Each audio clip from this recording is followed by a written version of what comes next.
আজকে আমি প্রথম কলেজে আসলাম। নতুন ভর্তি হয়েছি কলেজে, আর এসেই একটা মেয়ের সাথে ধাক্কা খেলাম। আসলে আমি ইচ্ছে করে ধাক্কা খাইনি, ওই মেয়ে আমার উপরে পড়ে যায়। আমি দাঁড়াতেই আমার গালে অনেকগুলো চড় থাপ্পড় মারতে শুরু করলো। তোর এত বড় সাহস কি করে হয় আমাকে ধাক্কা দিস? ছোট লোকের বাচ্চা, আমার শরীরটা নষ্ট করে দিল। আমি তো থাপ্পড় খেয়ে আমতা আমতা করে বলতে লাগলাম, দেখেন আমি ইচ্ছে করে ধাক্কা দেই নাই। আপনি তো। কথাটা বলা মাত্র আবার গালে আরেকটা চড় দিল। চুপ, আর একটা কথাও বলবি না। তোকে আমি আজকেই কলেজ থেকে টিসি দিয়ে বের করে দেওয়ার ব্যবস্থা করছি। কথাগুলো বলেই আমার সামনে দিয়ে চলে গেল, আর আমি হা করে সেই দিকে তাকিয়ে আছি। একটু আগে কি হয়ে গেল আমার সাথে সেটা আমি এখনো বুঝে উঠতে পারলাম না। সামনে থেকে একটা ছেলে হাসতে হাসতে বলতে, মামা তুমি তো শেষ। যে মেয়ের উপর ধাক্কা খেয়েছো সে মেয়ে এই কলেজের প্রিন্সিপাল স্যারের মেয়ে, আর অনেক রাগী। কথাটা শোনা মাত্র আমি ভয়ে কাঁপতে লাগলাম। আসলে আমি খ্যাত মার্কা চেহারা নিয়ে কলেজে এসেছি, এরপর আবার ময়লা জামা কাপড় পরে এসেছি, তার উপর আবার বড় একটা চশমা পরেছি বলে সবাই আমাকে নিয়ে অনেক মজা করতেছে। এখন আমার পরিচয়টা দেওয়া যাক। আমি জাহিদ চৌধুরী। অন্য সবার মতো আমারও একটা ভালো পরিচয় আছে, কিন্তু সেটা এখন ধীরে ধীরে জানতে পারবেন। আমি সোজা ক্লাসে ঢুকলাম, কেউ আমাকে বসতে দিচ্ছে না আমার এমন খ্যাতমার্কা চেহারা দেখে, তাই বাধ্য হয়ে একেবারে পিছনে চলে গেলাম। তাকিয়ে দেখি সেই মেয়েটা আমার দিকে রাগীভাবে তাকিয়ে আছে, যেন হাতে পেলে চিবিয়ে খাবে। সেই মেয়েটা সবার সাথে কি যেন বলতে লাগলো। একটু পর সবাই আমার দিকে কাগজের টুকরো ছিঁড়ে ছিঁড়ে ফেলতে লাগলো আর হাসতে লাগলো। আমি টেবিলের নিচে মুখ গুজে বসে আছি। একটু পর ক্লাসে স্যার আসলো, তাই সবাই চুপ হয়ে গেল। স্যার প্রথম দিন হওয়াতে সবার নাম জিজ্ঞেস করলো, আর একে একে সবার নাম আর পরিচয় দিতে বলল। এরপর ওই মেয়ের নাম বলাতে আমি শুনতে পারলাম তার নাম হৃদিতা। এরপর সবার শেষে আমার পালা আসলো। আমিও আমার নাম বললাম আর বললাম আমার কেউ নেই, আমি একা। এটা শুনে সবাই অবাক হয়ে আমার দিকে তাকিয়ে রইল। আসলে আমার আসল পরিচয়টা সবার কাছ থেকে লুকিয়ে রেখেছি। তারপর সবাই এসে আমার সামনে আসলো আর আমাকে বলল। ওই দাঁড়া। আমি দাঁড়িয়ে গেলাম। জি, আমাকে বলছেন? তুই ছাড়া আর কাকে ডাকবো? জি বলুন, কি দরকার? তুই আমার গায়ের উপর পড়েছিস, তোকে এত সহজে তো আর ছেড়ে দিতে পারি না। এক কাজ কর, তুই 50 বার উঠবস কর এখন, এরপর তুই এখান থেকে যেতে পারবি, তা না হলে এখান থেকে এক পাও যেতে পারবি না। দয়া করে আমাকে ক্ষমা করে দিন, আমার ভুল হয়ে গিয়েছে। আমি সত্যি আপনাকে ইচ্ছে করে আপনার উপরে পড়ে যাইনি। চুপ, একদম চুপ।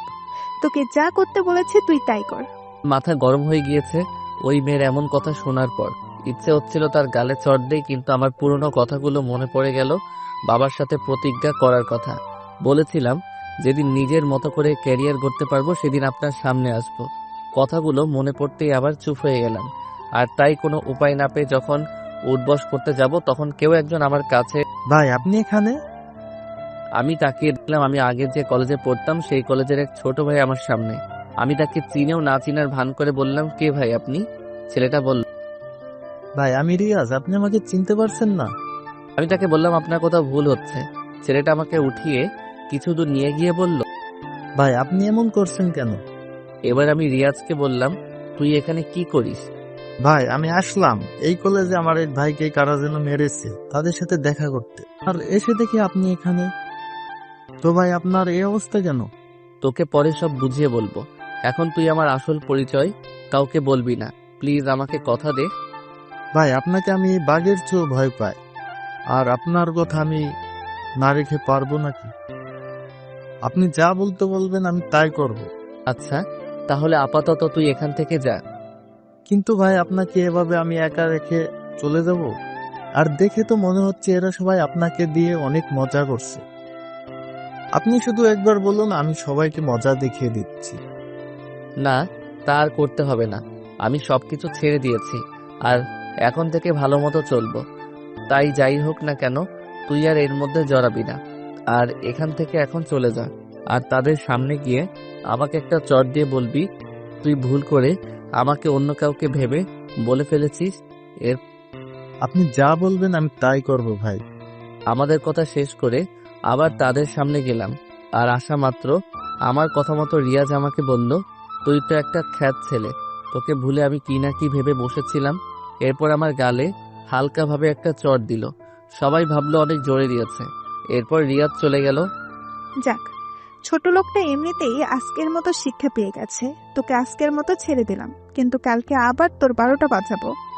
বলেই রিদিতা আর তার বন্ধু বান্ধবীরা সবাই চলে গেল। আমিও সেখান থেকে আমার বাসায় চলে আসলাম। বাসা বলতে একটা রুম ভাড়া নিয়েছি, কলেজ থেকে 5 মিনিটের রাস্তা। রুমে এসেই ভাবতে লাগলাম কি ছিলাম আর কি হয়ে গেলাম। আগের পুরনো কথাগুলো মনে পড়ে গেল আর 2 চোখ দিয়ে পানি বের হতে লাগলো। বাবার সেই কথাগুলো এখনো গানের মধ্যে। তোর মতো খারাপ ছেলে আর আমি চাই না। আমার বাসা থেকে বের হয়ে যা। এমন নেশাখোর ছেলের আমার দরকার নেই। যা, আমাদের বাড়ি থেকে বের হয়ে যা। সেদিনের পর থেকে আমি বাড়ি থেকে বের হয়ে এখানে চলে এসেছি আর মনে মনে প্রতিজ্ঞা করেছি নিজেকে পরিবর্তন করে ভালো ছেলে হয়ে এরপরে যাব, এর আগে না। হঠাৎ এগুলো ভাবছি আর পেটের মধ্যে ইঁদুর দৌড়াদৌড়ি শুরু করতে লাগলো। তাই আর কিছু না ভেবে সোজা চলে গেলাম খাবার রান্না করতে। রান্নাঘরে গিয়ে অনেক কষ্টে কিছু হালকা খাবার রান্না করে সেগুলো দিয়ে খেয়ে নিলাম। জীবনে কখনো যে ছেলে রেস্টুরেন্টের খাবার ছাড়া খেত না, সেই ছেলে আজকে ভাত রান্না করে খায়। এগুলো ভাবতেই অবাক লাগে। আসলে সময় মানুষকে অনেক কিছু শিখিয়ে দেয়। এরপর চলে গেলাম টিউশনিতে। অনেক কষ্টে এই টিউশনিটা পেয়েছিলাম আর মাস শেষে যে টাকা পেতাম সেই টাকা দিয়ে নিজের সব খরচ জোগাতাম। এরপর বাসায় আসলাম আর পড়তে শুরু করলাম। তারপর রাত 10টায় বাহির থেকে আনা কিছু খাবার ছিল। আমি নিজেকে প্রমাণ করে দেখাবো যে আমিও চাইলে ভালো ছেলে হয়ে দেখাতে পারি। এরপর পড়তে পড়তে কখন ঘুমিয়ে পড়লাম তা আমার জানা ছিল না। ঘুম ভাঙলো মোবাইলের অ্যালার্মের শব্দে। সেটা বন্ধ করে উঠে দেখি 4:30 বাজে। উঠে অজু করে নামাজ আদায় করে সকালে রান্না শেষ করে সেগুলো খেয়ে কলেজের উদ্দেশ্যে রওনা দিলাম। কলেজের সামনে আসতে দেখলাম রিদিতা আর তার বন্ধুরা আমার দিকেই চেয়ে আছে। একটু পর আমাকে রিদিতা তার সামনে ডাক দিল। আমি তাদের সামনে যেতেই, তুই কিভাবে এমন নামি দামি কলেজে ভর্তি হতে পারলি? তোর যেই অবস্থা, আমার তো তোকে দেখলেই বমি চলে আসে। তুই কি ঠিক মতো গোসল করিস না নাকি? আমি চুপ, কিছু বলছি না, শুধু রিদিতার কথা শুনে যাচ্ছি। একটু পর রিদিতা আমাকে বলল, এখন তুই আমাদের সবার জুতাগুলো পরিষ্কার করে দে। এটাই হলো তোর আজকের শাস্তি। আমি আর কিছু বললাম না। তাদের সামনে গিয়ে তাদের জুতাগুলো পরিষ্কার করে দিতে লাগলাম। আর মনে হলো আমার চোখ দিয়ে পানি বের হচ্ছে। আগে কি ছিলাম আর আজকে কি হচ্ছে, সবই ভাগ্যের খেলা। আমি সবার জুতাগুলো পরিষ্কার করার সময় ভুল করে রিদিতার পায়ে আমার হাত লেগে যায়। আর তাতে রিদিতা আমাকে একটা লাফ আর বলতে লাগলো, তোর সাহস কি করে হয়, ছোট লোকের বাচ্চা, আমাকে স্পর্শ করিস? আমি লাথির কারণে কিছুটা পিছনে চলে যাই। এরপর বললাম, ভুল হয়ে গিয়েছে, আমাকে ক্ষমা করে দিন। এরপর রিদিতা আমার উপর কিছু টাকা ছুড়ে দিয়ে সেখান থেকে চলে যায়। আমিও বসে বসে সেই টাকাগুলো নিয়ে ক্লাসে চলে যাই। মনে মনে ভাবলাম, লকিতেও আর টাকা পাইনি, কষ্ট করে জুতা পরিষ্কার করে এরপর টাকা পেয়েছি। এরপর ক্লাসে স্যার চলে আসলো আর আমাদের ক্লাস শুরু করে দিল। মন দিয়ে ক্লাস করতে লাগলাম আর একটু পর পরই রিদিতার দিকে আর চোখে তাকাচ্ছি। আসলে মেয়েটার চেহারাটা একদম পরীদের মতো, দেখলেই চেয়ে থাকতে মন চায়। এ যেন আকাশ থেকে কোনো পরী ভুল করে এই পৃথিবীতে চলে এসেছে। এগুলো ভাবছি আর রিদিতার দিকে তাকিয়ে আছি। একটু পর স্যার আমাকে জিজ্ঞেস করলো আমি কি করছি। আমি বললাম, কই কিছু না তো। তাই স্যার আমাকে বলল, এতক্ষণ উনি যা পড়িয়েছেন সেগুলো থেকে একটা প্রশ্ন করবে, তার উত্তর যেন আমি ঠিকভাবে দেই। এরপর স্যার আমাকে অনেক কঠিন একটা প্রশ্ন করলো। সবাই তো অবাক, কারণ এমন প্রশ্নের উত্তর দেওয়া ইম্পসিবল। রিদিতার দিকে তাকিয়ে দেখি সে আর তার বন্ধুরা আমার দিকে চেয়ে হাসছে মিটিমিটি। আজকে একদম উচিত শিক্ষা পাবে, কারণ এই প্রশ্নের উত্তর আজ পর্যন্ত কেউ দিতে পারে নাই। আমি স্যারের কথা শেষ হওয়ার পর প্রশ্নের উত্তরটা দিতে শুরু করলাম। এটা দেখে সবাই তো রীতিমতো ভ্যাবাচ্যাকা খেয়ে গিয়েছে। স্যার আমাকে বাহ, তুমি তো অনেক ভালো ছাত্র। আশা করি তুমি এই কলেজের নাম উজ্জ্বল করবে আর অনেক বড় হতে পারবে। ক্লাস শেষ করে স্যার যখন চলে গেল, এরপর সবাই আমার দিকে হা হয়ে তাকিয়ে আছে, কারণ আমার মতো খ্যাত ছেলে কিভাবে এত কঠিন প্রশ্নের উত্তর দিয়ে দিলাম। কিছুক্ষণ পর 2জন ছেলে আমার সামনে এসে আমার সাথে কথা বলতে চলে আসলো। হ্যাঁ, আমি অনিক। আর আমি রাকিব। আমি জাহিদ। আচ্ছা, আমরা কি বন্ধু হতে পারি? ঠিক আছে, আমার তাতে কোনো সমস্যা নেই, যদি আপনাদের সমস্যা না থাকে। ওই তুই আমাদের আপনি করে বলছিস কেন? তুই করে বল, তা না হলে কিন্তু তোর সঙ্গে কোনো কথা নেই। আচ্ছা ঠিক আছে, তুই করে বলবো। আরো কিছু কথা বলে তাদের সাথে ক্লাস করে রুম থেকে চলে ক্যান্টিনে চলে গেলাম। সেখানে গিয়ে দেখি রিদিতা আর তার বন্ধুরা আগে থেকে চলে এসেছে। আমাকে দেখেই ওই আবুল, এদিকে আয়। আমাকে বলছেন, তোকে ছাড়া আর কাকে বলবো? কিন্তু আমার নাম তো আবুল না, আমার নাম জাহিদ। চুপ, ছোট লোক। তুই এখানে কি করিস? তুই এখানে আসলে এই পরিবেশটা নষ্ট হয়ে যাবে। যা এখান থেকে, চলে যা। তুমি আমার বন্ধুর সাথে এভাবে কথা বলছো কেন? বাহ, আবুলের আবার বন্ধুও হয় নাকি? বন্ধু কি শুধু বড় লোকদেরই থাকে নাকি? এই আবুলের জন্য তোরা আমার সাথে বড় বড় কথা বলছিস? তোদের আমি 12টা বাজিয়ে দিব। দয়া করে ওদের কিছু বলবেন না, আমার জন্য তারা আপনার সাথে এইভাবে কথা বলেছে, তাই আমাকে যা ঠিকই তো, তোর জন্য আজকে আমাকে এভাবে কথাগুলো বলছে। আজকে তোর খবর আছে। কথাটা বলতেই রিদিতা আবার আমার গালে একটা চড় মেরে দেয়। আমিও গালে হাত দিয়ে দাঁড়িয়ে আছি। অনিক আর রাকিব বলল, তুই চুপচাপ এভাবেই মার খেয়ে যাবি? কি করব বলো, তাছাড়া আমার যে আর কিছু করারই নেই। কিছু বললেই তো আবার কলেজ থেকে যদি বের করে দেয়, তাহলে তো আমার সব ক্যারিয়ার শেষ হয়ে যাবে। আচ্ছা বাদ দে, মন খারাপ করিস না, আমরা তোর সাথে সবসময় পাশে থাকবো। আচ্ছা চল, খেয়ে বাসায় চলে যাই, আমার আবার অনেক কাজ আছে। খাওয়া শেষ করে কলেজ থেকে বের হয়ে বাসায় গিয়ে ফ্রেশ হয়ে সোজা চলে গেলাম টিউশনিতে।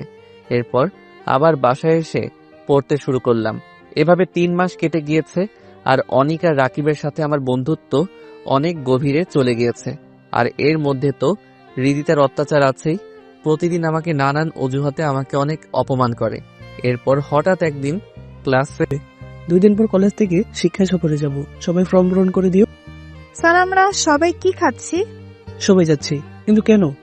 না, বলছিলাম যে ওই লোকটাকে না নিয়ে গেলে হয় না? সে গেলে তো আমাদের পিকনিকটাই মাটি হয়ে যাবে। তুমি কার কথা বলছো? আর কলেজে সবাই সমান, কেউ ছোট আর কেউ বড় না। ওই যে পেছনে যে ছেলেটা আছে তার কথা বলছি। তাকে দেখলেই আমার গা ঘিন ঘিন করে। প্লিজ আপনি তার নাম বাদ দিয়ে দিন, তাহলে আমরা সবাই খুশি হব। দেখো রিদিতা, কলেজে সবাই সমান, কেউ ছোট আর কেউ বড় নয়, সুতরাং সবাই যাব, এটাই ফাইনাল। হৃদিতা মনে মনে রাগে ফেটে যাচ্ছে, কি করবে বুঝে উঠতে পারছে না। ক্লাস শেষ, তাই হৃদিতা সোজা জাহিদের কাছে চলে গেল আর বলল, তুই ভুলেও আমাদের সাথে যাবি না, আর যদি যাস তাহলে তোর এমন অবস্থা করব যেন 1 মাস হাসপাতালে থাকতে হয়। আচ্ছা ঠিক আছে, আমি যাব না। আর আমার কাছে পিকনিকে যাওয়ার মতো টাকাও নাই, তাই আপনি টেনশন করবেন না। ঠিক আছে, কথাটা যেন মনে থাকে। এরপর আনিক আর রাকিব আমার কাছে একটা ফর্ম নিয়ে এসে বলে, বন্ধু, এটা পূরণ কর তাড়াতাড়ি। কি এটা? পিকনিকে যাওয়ার ফর্ম। না রে বন্ধু, তোরা যা, আমি যাব না, আমার কাজ আছে অনেক। তুই না গেলে আমরা কেউই যাব না। তোরা বুঝবার চেষ্টা কর, আমি গেলে অনেক সমস্যা হবে। দেখলি তো হৃদিতা আমাকে সবার সামনে কিভাবে অপমান করেছে। আরে বাদ দে তো ওই মেয়ের কথা, তুই যাবি আমাদের সাথে থাকবি আর মজা করবি, আর তোদের টাকা আমি দিব, এ আমি আগে থেকে বলে দিলাম। শালা মায়ের খাবি কিন্তু, টাকা আমি দিব। এভাবে তাদের মাঝে মজার ঝগড়া আর খুনসুটি হতে হতে 2 দিন পর কলেজের সামনে সবাই হাজির হলো, বাসের সামনে। আর বাসের সামনে আসতেই হৃদিতা দেখলো আবুলটা বাসের ভিতরে ঢুকছে। হৃদিতার তো তা দেখে রাগে ফেটে যাচ্ছে। সবাই বাসে বসে বক্সের তালে তালে গান গাইছে আর নাচানাচি করছে, আর আমি পিছনের সিটে এক কোণে বসে আছি, যাতে আবার কোনো এরপর সারা রাত বাসে ঘুমানোর পর সকালবেলা আমরা নামলাম কক্সবাজার। সবাই একে একে বাস থেকে নামতে লাগলো। আমি আর অনিক আর রাকিব আমরা একসাথে নামলাম। স্যার আমাদের সবাইকে ডাক দিয়ে বললেন, এখানে যেন কোনো ধরনের সমস্যা না করি, আর কাউকে না বলে একা একা দূরে কোথাও না যাই। এরপর সবাইকে নিয়ে হোটেলে নিয়ে গেল, যেটা আগে থেকেই বুকিং করা ছিল। আমাদের 3 জনের একটা রুমের চাবি দিল। আমরা রুমে গিয়ে রেস্ট নিলাম, আর কিছুক্ষণ পর সবাই ঘুমিয়ে পড়লাম। এরপর দুপুরে উঠে সবাই খাওয়া শেষ করে বিকেলবেলা আবার সবাই এক জায়গায় হাজির। সবাই এখন আশেপাশে ঘুরতে যাও, কিন্তু ভুলেও বেশি দূরে যাবে না, তাহলে তার বিরুদ্ধে কঠিন ব্যবস্থা নেওয়া হবে। বাহিরে আসতেই স্যার বলল, সবাই এক হও, গ্রুপে ছবি তুলতে হবে। সবাই যখন একসাথে হলো তখন হৃদিতা বলল, স্যার, ওই আবুল যেন আমাদের সাথে না আসে, তাহলে আমরা কেউ ছবি তুলবো না। আমি দেখলাম হৃদিতার সাথে সাথে তার বন্ধুরাও আমাকে তাদের সাথে আসতে না করছে। তখন স্যার বলল, দেখো এটা ঠিক না, তোমরা সবাই ছেলেটাকে এভাবে অপমান করতে পারো না। আর এটা কলেজের নিয়ম, সবাইকে ছবিতে থাকতে হবে। তাহলে আপনিও ছবি তোলেন, আমরা সবাই গেলাম। আপনারা কেউ যাবেন না, আর আমার ছবি তুলতে কোনো ইচ্ছা নেই। আপনারাই ছবি তুলুন, আমি অন্যদিকে আছি। স্যার আবুল যখন বলে দিয়েছে সে ছবি তুলবে না, তাহলে তো হয়েই গেল। স্যার আর কিছু না বলে আমাকে একা রেখেই ছবি তুলে ফেললো। আমি অন্যদিকে আনমনে তাকিয়ে আছি। একটু পর আমার কাঁধে কে যেন হাত রাখলো। পিছনে তাকিয়ে দেখি অনিক আর রাকিব আমার দিকে রাগী দৃষ্টিতে তাকিয়ে আছে। কে তোরা আমার উপর এভাবে রাগীভাবে তাকিয়ে? তুই ছবি তুলতে আসলে না কেন? এমনি রে, আমার এগুলো ভালো লাগে না। তুই রিদিতাকে কেন এত ভয় পাস? আমরা তো আছি তোর সাথে। আমি চাই না আমার জন্য তোদেরও কোনো ক্ষতি হোক। আচ্ছা চল, সাগরের পাড় দিয়ে হাঁটি, ভালো লাগবে। আমরা সাগরের পাড় দিয়ে হাঁটাহাঁটি করছি, আর অন্যদিকে রিদিতা আর তার বন্ধুরা বক্স দিয়ে নাচানাচি আর হই হুল্লোড় করছে, সাথে বিয়ার আর কোমল পানি আছে। সন্ধ্যা হয়ে এসেছে, তাই অনিক আর রাকিব বলল চল এবার হোটেলে চলে যাই। আমি বললাম তোরা যা, আমি একটু পর আসতেছি। তারাও কিছু না বলে আমাকে রেখে চলে গেল। আমিও সামনের দিকে হাঁটছি, আর দূরে আগুন জ্বালিয়ে একটা মেয়ে আর কিছু ছেলে নাচানাচি করছে বলে মনে হলো। তাই এদিকে রিদিতার বন্ধুরা ভাবলো অনেকদিন পর রিদিতাকে একা পেয়েছে, তাই আজকে তাদের মনের বাসনা পূর্ণ করবে। তাই তারা বেয়ারের গ্লাসে ঘুমের ওষুধ মিশিয়ে রিদিতাকে দিল, আর রিদিতাও কিছু না বুঝে সেটা খেয়ে ফেললো। এরপর রিদিতা মাতলামি করতে লাগলো। আমি দূর থেকে এবার কাছে চলে আসলাম, আর এসে দেখছি রিদিতাকে তারা মাটিতে ফেলে, এটা বুঝতে বাকি রইল না। তাই আমি আর চুপ থাকতে পারলাম না।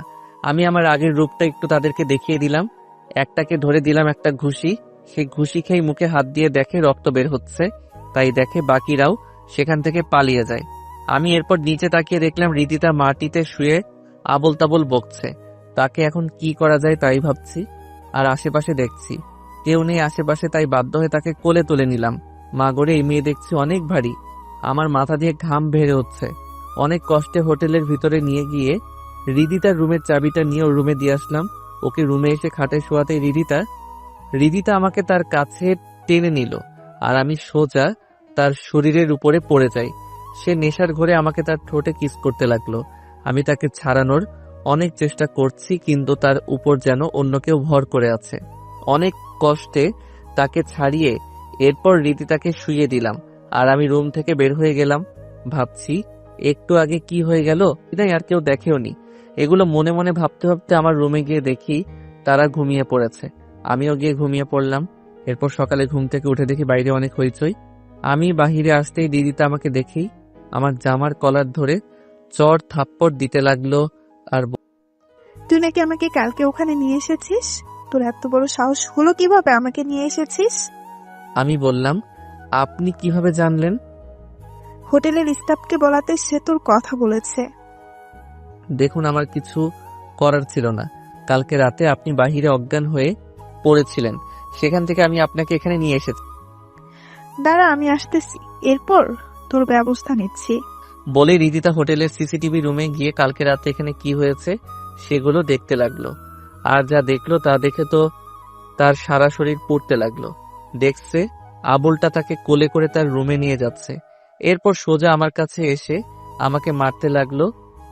বল, আমার সাথে কি করেছিস কালকে রাতে? তুই আমার ইজ্জত নিয়েছিস?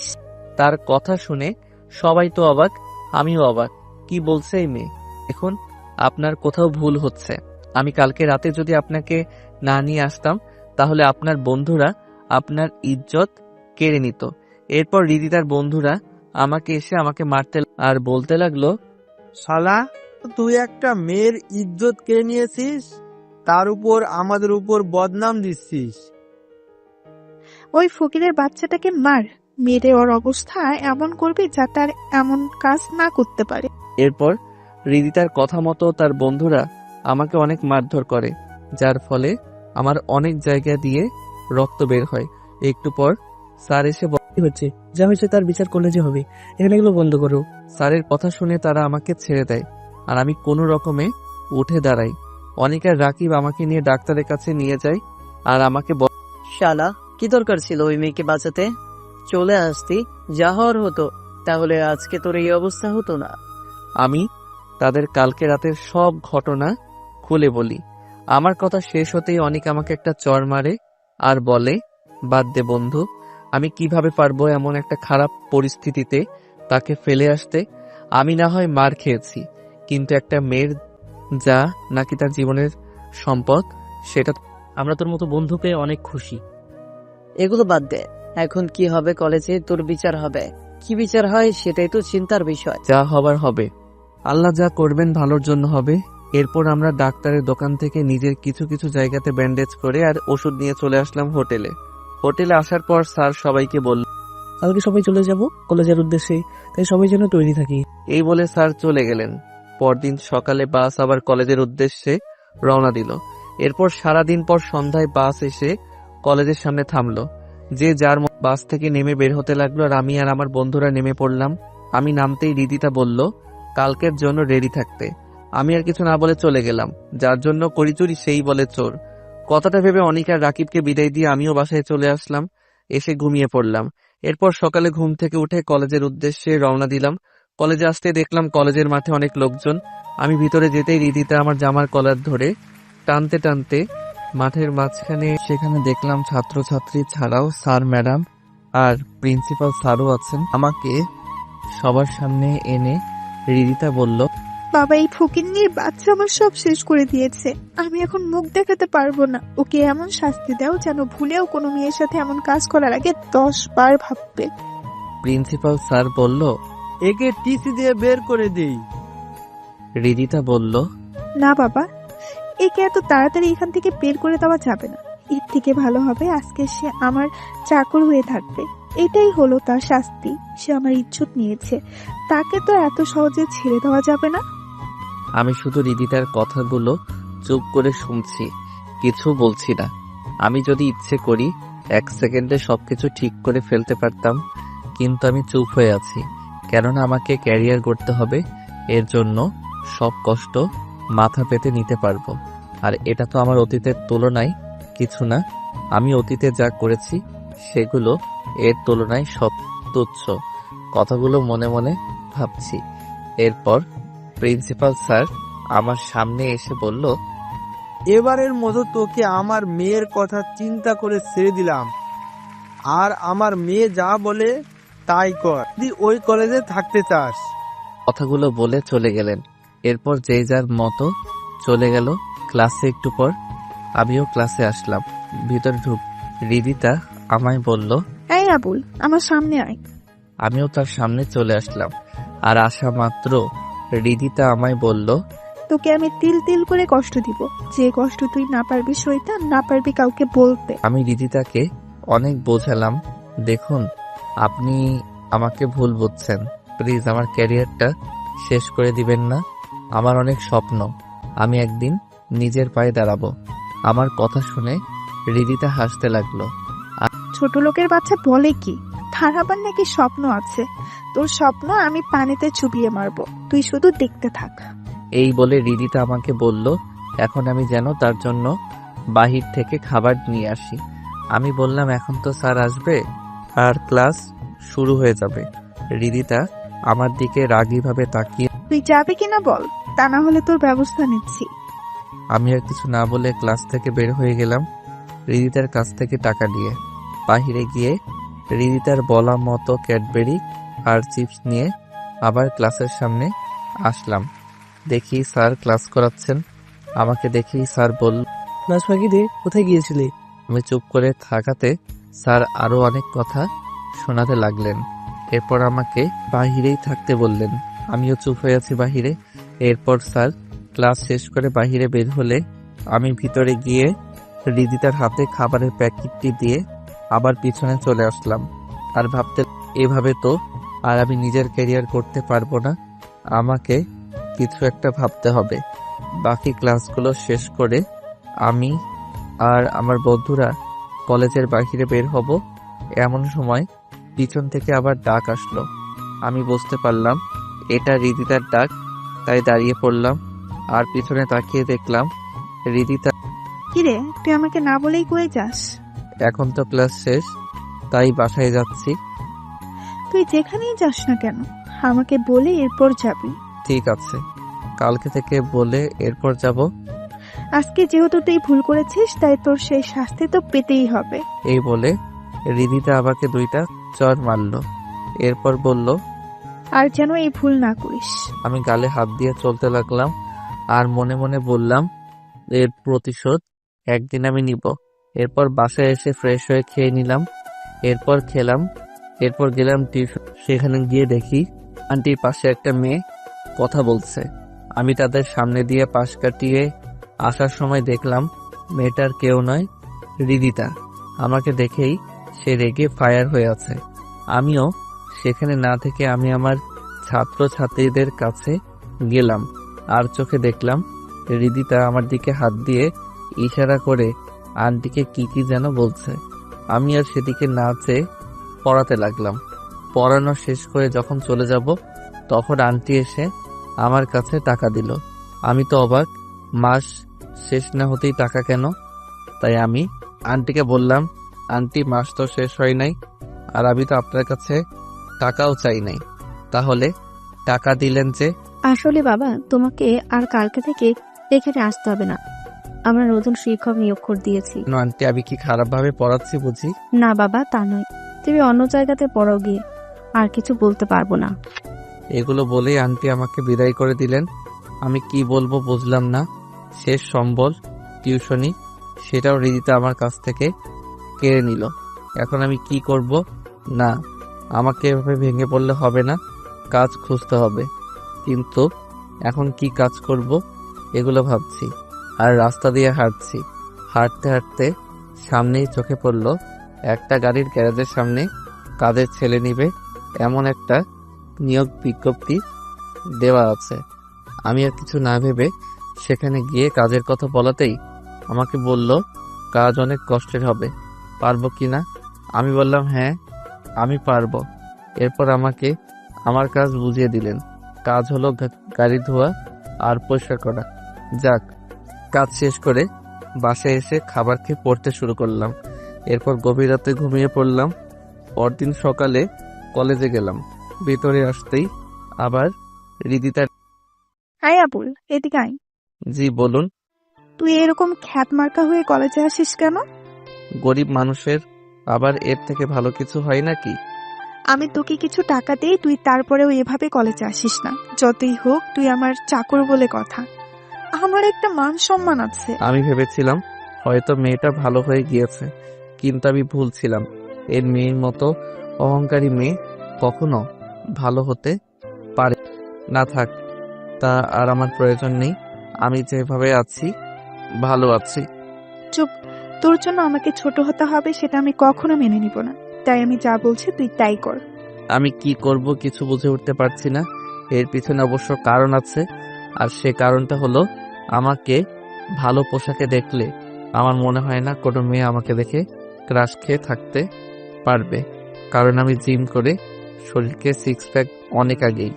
এর উপর আবার আমার মাথায় যে চুল আছে সেই চুলের যে স্টাইল আছে সেই স্টাইল করতেই লাখ লাখ টাকা খরচ করে। এখন যদি আমার আসল রূপ সবাই দেখে ফেলে তাহলে আমার জন্য সেটা মোটেও ভালো কথা না। কি করব ভাবছি, এমন সময় মনে পড়ল রিদিতাকে একটু রাগানো যাক, তাহলে হয়তো এবারের মতো বেঁচে যাব। তাই কথা মতো রিদিতাকে বললাম, আচ্ছা আপনি আমাকে সবসময় আবুল বলেন কেন? আপনি নিজেই তো একটা মেন্টাল। রিদিতা তো আমার মুখ থেকে এমন কথা শুনে তো রেগে ফায়ার সার্ভিসের প্রয়োজন হবে বলে মনে হচ্ছে। না পেয়ে সেখান থেকে দিলাম এক চম্পট। রিদিতা আমার পিছন থেকে বলতে লাগলো, হাই, কই যাস? দাঁড়া দাঁড়া বলছি, তা না হলে তোর খবর আছে। আমাকে আবার পাইকে। আমি সোজা সেখান থেকে চলে ক্লাসে ঢুকে গেলাম। মনে মনে ভাবছি, যাক বাবা, অনেক বড় বিপদ থেকে বেঁচে গিয়েছি। এখন কোনো রকম ভাবে ক্লাসগুলো শেষ করতে পারলেই হলো। একটু পর রিদিতা আর তার বান্ধবীরা ক্লাসে ঢুকে গেল। এর সাথে স্যারও ভিতরে ঢুকলো। মনে মনে ভাবছি, আল্লাহ অল্পতে বাঁচিয়ে দিলেন। রিদিতার দিকে তাকাতেই সে আমায় হাতের ইশারায় বোঝাচ্ছে আজকে আমি শেষ। আমি একটু ঢোক গিললাম। যেভাবে হোক ক্লাস শেষ করে কোনো দিকে না তাকিয়ে এক দৌড়ে কলেজ থেকে বের হয়ে যাব, কারণ আমি চাই না এটা নিয়ে আবার বাড়তি ঝামেলায় পড়ি। যেমন ভাবা তেমন কাজ। সব ক্লাস শেষ হতেই কাউকে কিছু না বলেই দিলাম এক দৌড়ে কলেজের বাহিরে। এরপর বাহিরে গিয়ে ভাবছি এভাবে আর কতদিন করে পালিয়ে বাঁচবো। তোর যা আছে কপালে পরে দেখা যাবে, এখন গ্যারেজে চলে যাই। কাজটা আমার জন্য ভালোই হয়েছে।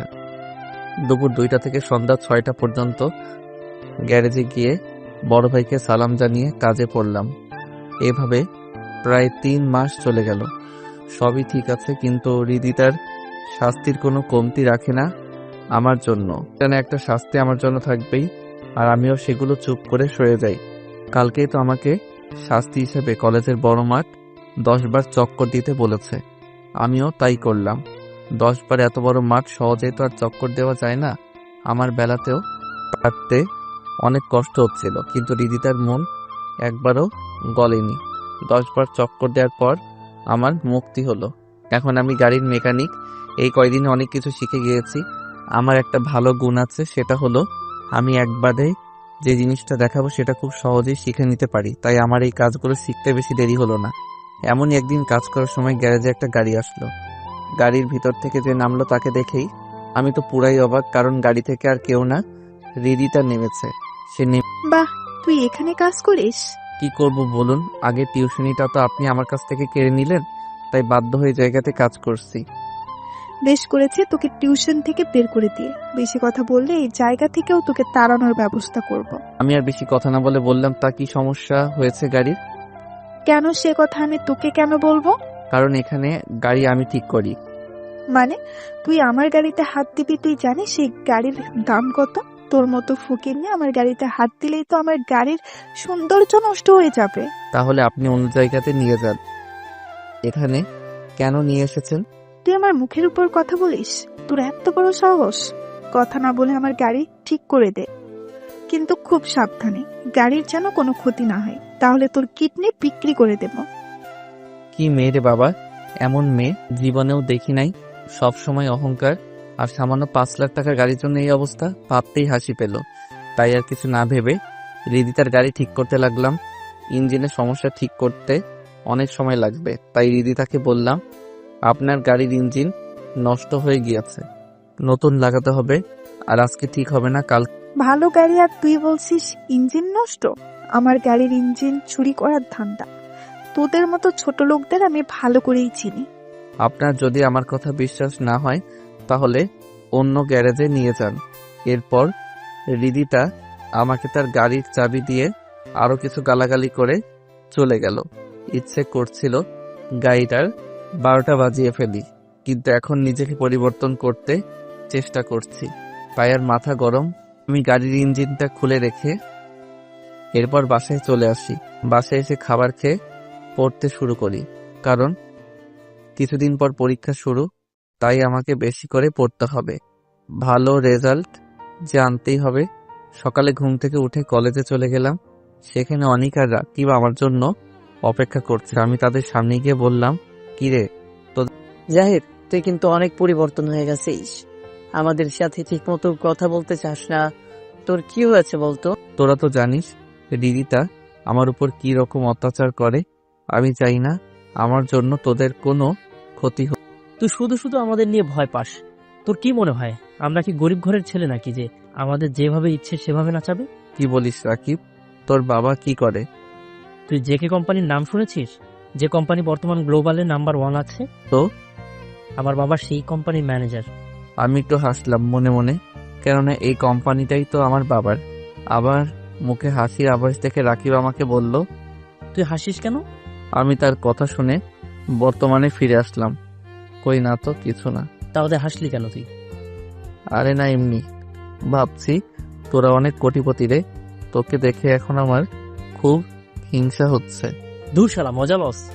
তুই আমার বন্ধু, আমারও যা তোরও তাই। আর আমি কি পানিতে আসলাম নাকি? আমার বাবাও তো জেকে কোম্পানিতে চাকরি করে। সবার বাবা দেখছি যে কে কোম্পানিতে কাজ করে। বাহ, ভালো তো। তুই এখন থেকে আর হৃদিতাকে কোনো ভয় পাবি না, আমরা তোর সাথে আছি। আচ্ছা, দেখা যাবে, আগে কয়েকটা দিন যাক, সময় হলে কে কাকে ভয় পায় সেটা সবাই দেখতে পারবে। আচ্ছা দোস্ত, এখন চল, ক্লাসের সময় হয়ে যাচ্ছে।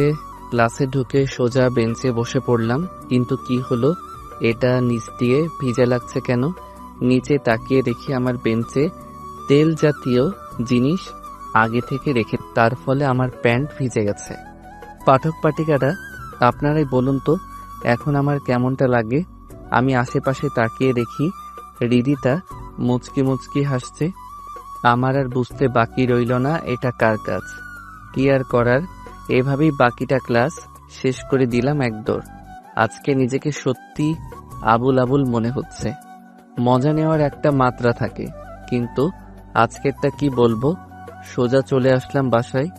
বাসায় এসে প্যান্ট পরিবর্তন করে আরেকটা প্যান্ট পরে চলে গেলাম গ্যারেজে। সেখানে গিয়ে দেখি হৃদিতা এক জায়গাতে বসে আছে। আমাকে দেখে তুই এতক্ষণ করেছিলি, সেই কখন থেকে এখানে বসে আছি? আমার সময়ের দাম নেই নাকি? আমার তো এবার মাথা গরম হয়ে গেল। একে তো আমার প্যান্টের 12টা বাজিয়ে দিয়েছে, এখন আবার আসতে না আসতেই গালে চড়। তাই আমিও দিলাম হৃদিতার গালে একটা না, দুইটা না, 3টা চড়। এইবার মনে হলো আমার মনটা ফ্রেশ হয়েছে। কি, তোর এত বড় সাহস, তুই আমার গালে চড় মারলি? কালকে কলেজে আয়, তারপর তোর মজা দেখাবো। রাজা, তুই পারিস শুধু কলেজটা নিয়ে বড়াই করতে। তুই যদি মেয়ে না হয়ে ছেলে হতি তাহলে এতদিনে তোর হাত পা ভেঙে তোকে হাসপাতালে ভর্তি করিয়ে দিতাম।